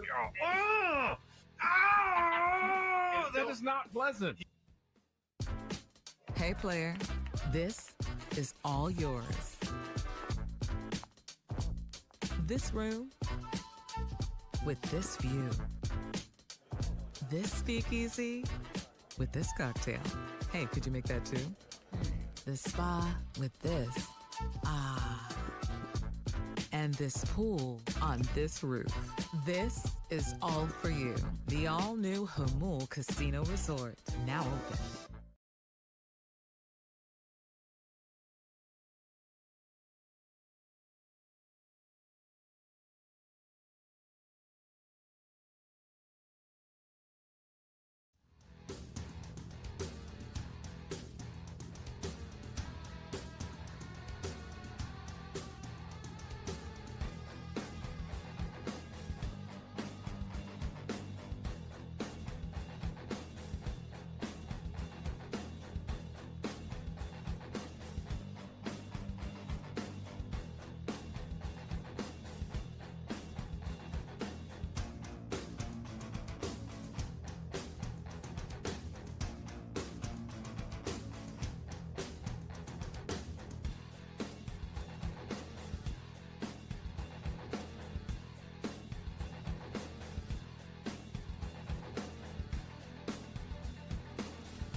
Congratulations to Rick, wins the Padres-Dodgers tickets for tonight as the Padres and Dodgers open their first series of the season. 3 games at Petco Park. Night game, slightly less night game at 5:40 on Wednesday, but all in the evening hours at Petco Park. I'd imagine that all 3 will be very well-attended games. There will be some blue in the stands. It's unavoidable. Be responsible. Don't anybody get into any fights or do anything embarrassing. And we should see some pretty good baseball woods this week. Starting tonight, dandy pitching matchup with Michael King and Yoshinobu Yamamoto. Dandy pitching matchup. What in the world? I don't know what I thought you were going to say there. I thought maybe like damn good matchup. Damn good matchup. Dandy. That's a dandy. I really it's a dandy. I It's a really real would have liked dandy. to live in the 20s. Oh my God, you would have been great. Probably Two would have been beds. great. I didn't know if you were like, I am living in the 20s, just the wrong. It's gonna be wrong swell. century. it is the 20s. It literally is the 20s. Yeah, you're swell, kid. A dandy pitching matchup, he said. Like Dick Vitale. He's a diaper dandy, baby. It's unbelievable. All right, I guess it is dandy. There you go. You agree with me. I do. Going to be a dandy. Yep. A dandy. Tomorrow, Ohtani. No, tomorrow is Emmett Sheen against Griffin Canning. And then the next day is which is Ohtani. And then Ohtani against Randy Vasquez That's on another Wednesday. dandy. Yeah, that's another dandy. Another dandy. With Randy. Randy dandy. Nice. Right. Those are your pitching matchups for the series. You have no thoughts on the pitching matchups? Do you have any thoughts on Sheehan versus Canning? I wouldn't know that qualify that as a dandy. Sheehan's actually pretty good. Nasty. He's pretty good. They're all nasty. All 3 of these guys. Canning needs to obviously bounce back from what was just the ugliest outing of any Padres pitcher this season. Yep. His last time out. And that's saying a lot. It is saying a that's, lot. It was, I think, unquestionably the worst starting pitching effort of the year. Was the last time out for Griffin Canning. Agreed. His Love to first see 2 him starts were bounce back. fine. Yep. Hopefully that was just a blip on the radar, and he bounces back. Fully expect Michael King and Randy Vasquez to throw well. Tough team to bounce back against. I think we can all agree, but stranger things have happened. I think we saw who's the guy? What the hell is his name? His name is escaping me. The left-handed pitcher, the bigger guy that we got from the Brewers, that used to pitch for Nestor Cortez, absolutely dominated the Dodgers at one point last year. So look, they can be beat. They've been beaten before. Both the Padres and Dodgers have been beaten exactly 18 times this year. Exactly right. Same number of losses for both teams. Right. Dodgers have one more game, so they're half a game ahead. Keep playing that grindy baseball you guys have been playing. It's inspiring. And why stop now? Why stop now? It's inspiring. Don't try to do too much, right? It's no different. Just another name on the schedule. Go out and try to win 2 out of 3 and move on to the next one, because it doesn't really get much easier for the Padres the rest of the month. This might surprise you, but Yoshinobu Yamamoto has given up at least 3 earned runs in each of his last 4 starts, including 5 in a 6-2 loss to the Giants his last time out, which was 6 days ago, last Tuesday. So he's been fairly human the last few times he's taken the mound. Yep. Certainly expect him to be pretty decent tonight, like he usually is against the Padres. He's got that, nasty kind of sinker splitter that gives Padres right-handers, tends to have a lot of trouble against splitter pitchers. That we already hit the ball on the ground enough that just, we pounded into the dirt a lot against those guys. So that will be a problem, but I like the approach this weekend, and you're going to have to keep that going against the Dodgers if they want to win the series. No question. Just keep doing what you're doing right now, and keep yourself in a ball game late. Turn it over to the bullpen. Bullpen is rested-ish, Ben, right now. You've got Mason Miller hasn't thrown in 2 days. He did throw a lot of pitches the other day, threw 34 pitches on Friday, but he's good to go. Yuki Matsui is definitely going to be down tonight, and that's fine.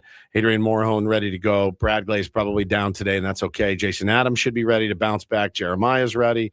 Wandy Peralta and Ron Marinaccio hasn't pitched since Thursday. He did go 52 pitches that day. So you have your attack ready, bullpen. You get a 3-1 lead in the 6th.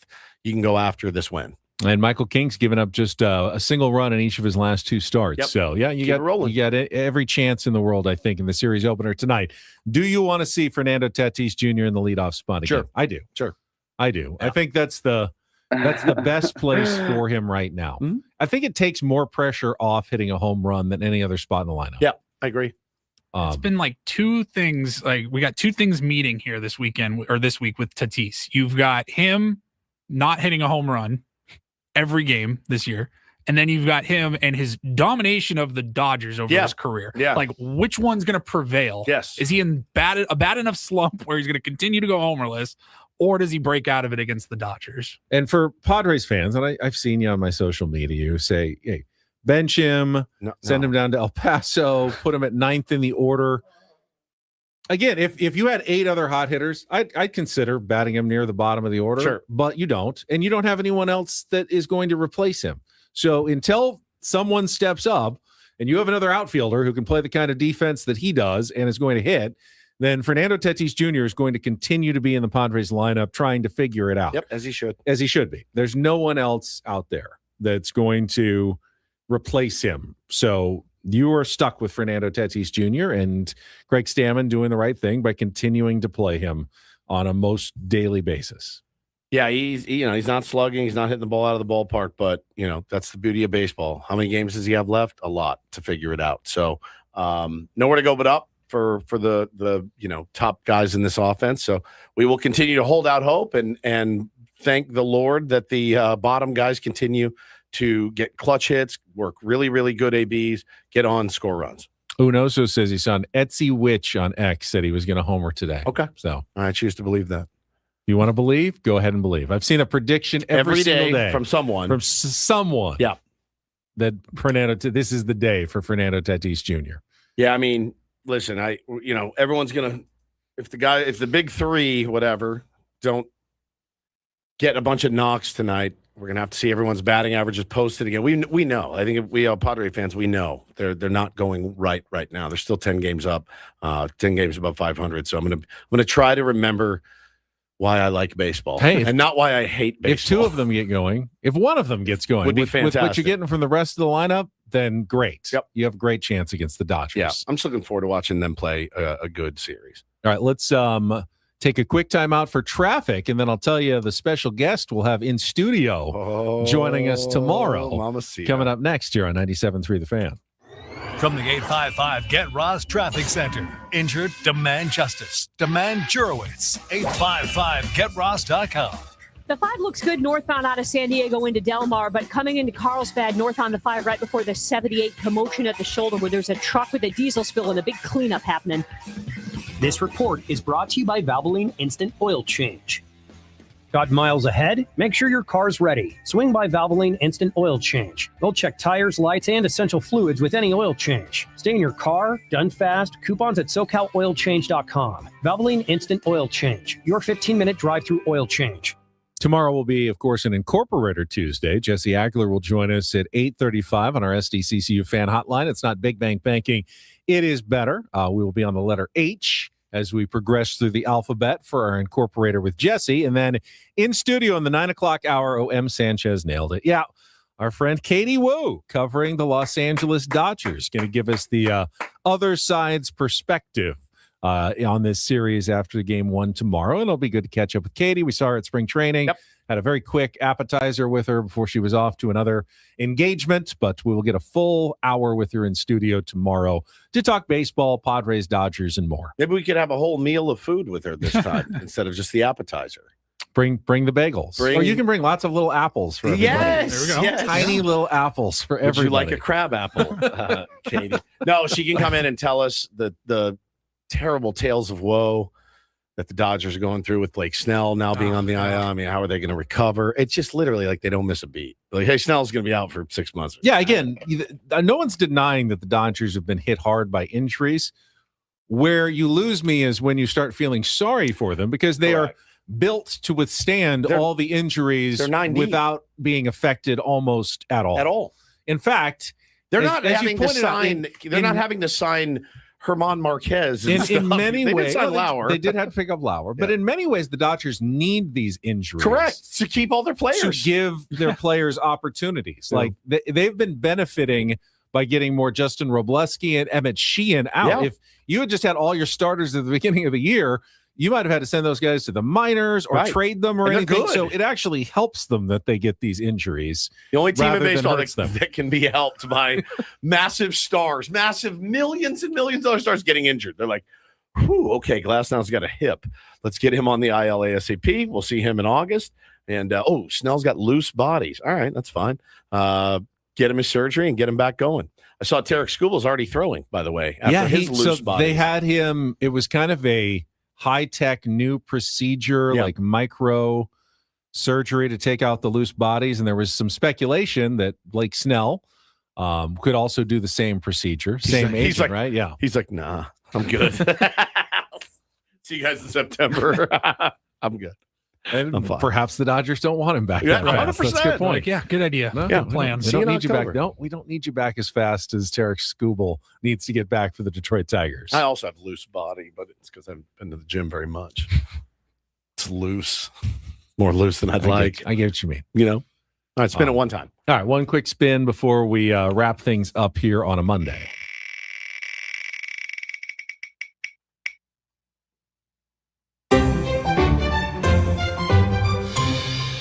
What is something that instantly makes a room better?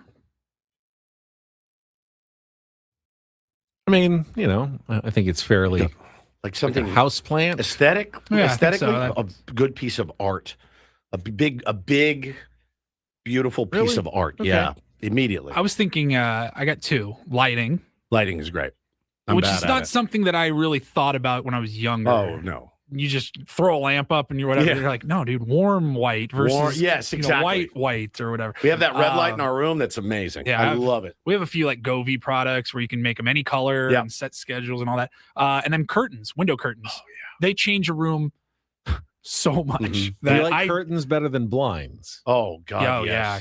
Oh, really? I prefer blinds. Mm-mm. You like curtains. I love curtains. Dark blackout curtains. I like horizontal blinds. Like wooden wood slats. Slats, Yeah. Too much light gets through, in my opinion. Oh, I don't care. I want a little light to get through always. I never want it totally dark in a room. You know what else makes? And when a they have room? those blackout curtains, like those creep me out a little bit. I love It's when too I dark. go You don't into know what time it is. I love when I go into Hampton Inn and I just you shut wake those. up and you have no idea whether I'm in it's a morgue. 4 a.m., 7 a.m., or you've slept through checkout and the it's best. like 3 in the afternoon. I don't want blackout curtains. My wife has these very sheer blinds next to my desk, and I can't. I'm like, it looks like lingerie. Can we get something in here that is a little thicker? I don't need lingerie hanging from. People walk up, they see me, and they know I'm here. I don't want them to know that. No, I want some light seeping in at all times. No. So when I wake up, I can look and go, ooh, a little bit. It's getting a little light out. It's probably like 5:15 a.m. You know what else you can do? Just look at your phone, and it'll tell you exactly what time See, it is. now then I have to reach and touch my phone and make it light up. I don't have to do that if I can. You don't just like see. You don't like walking in and seeing a big, beautiful piece of art? Doesn't bring a room. I don't together? dislike it, but if it doesn't jive with the rest of the room, like the art's got to go with the room. That's fair. And not every room is really deserving of a big, nice That's piece true. of art. That's true. I think some plants when well done. What about when fireplace? done well, Like can- a fire, a crackling fire? No. It's nice to have if you have it, but Yeah. it doesn't make or break the room. Dim lighting. I like kind of like you get mood lighting.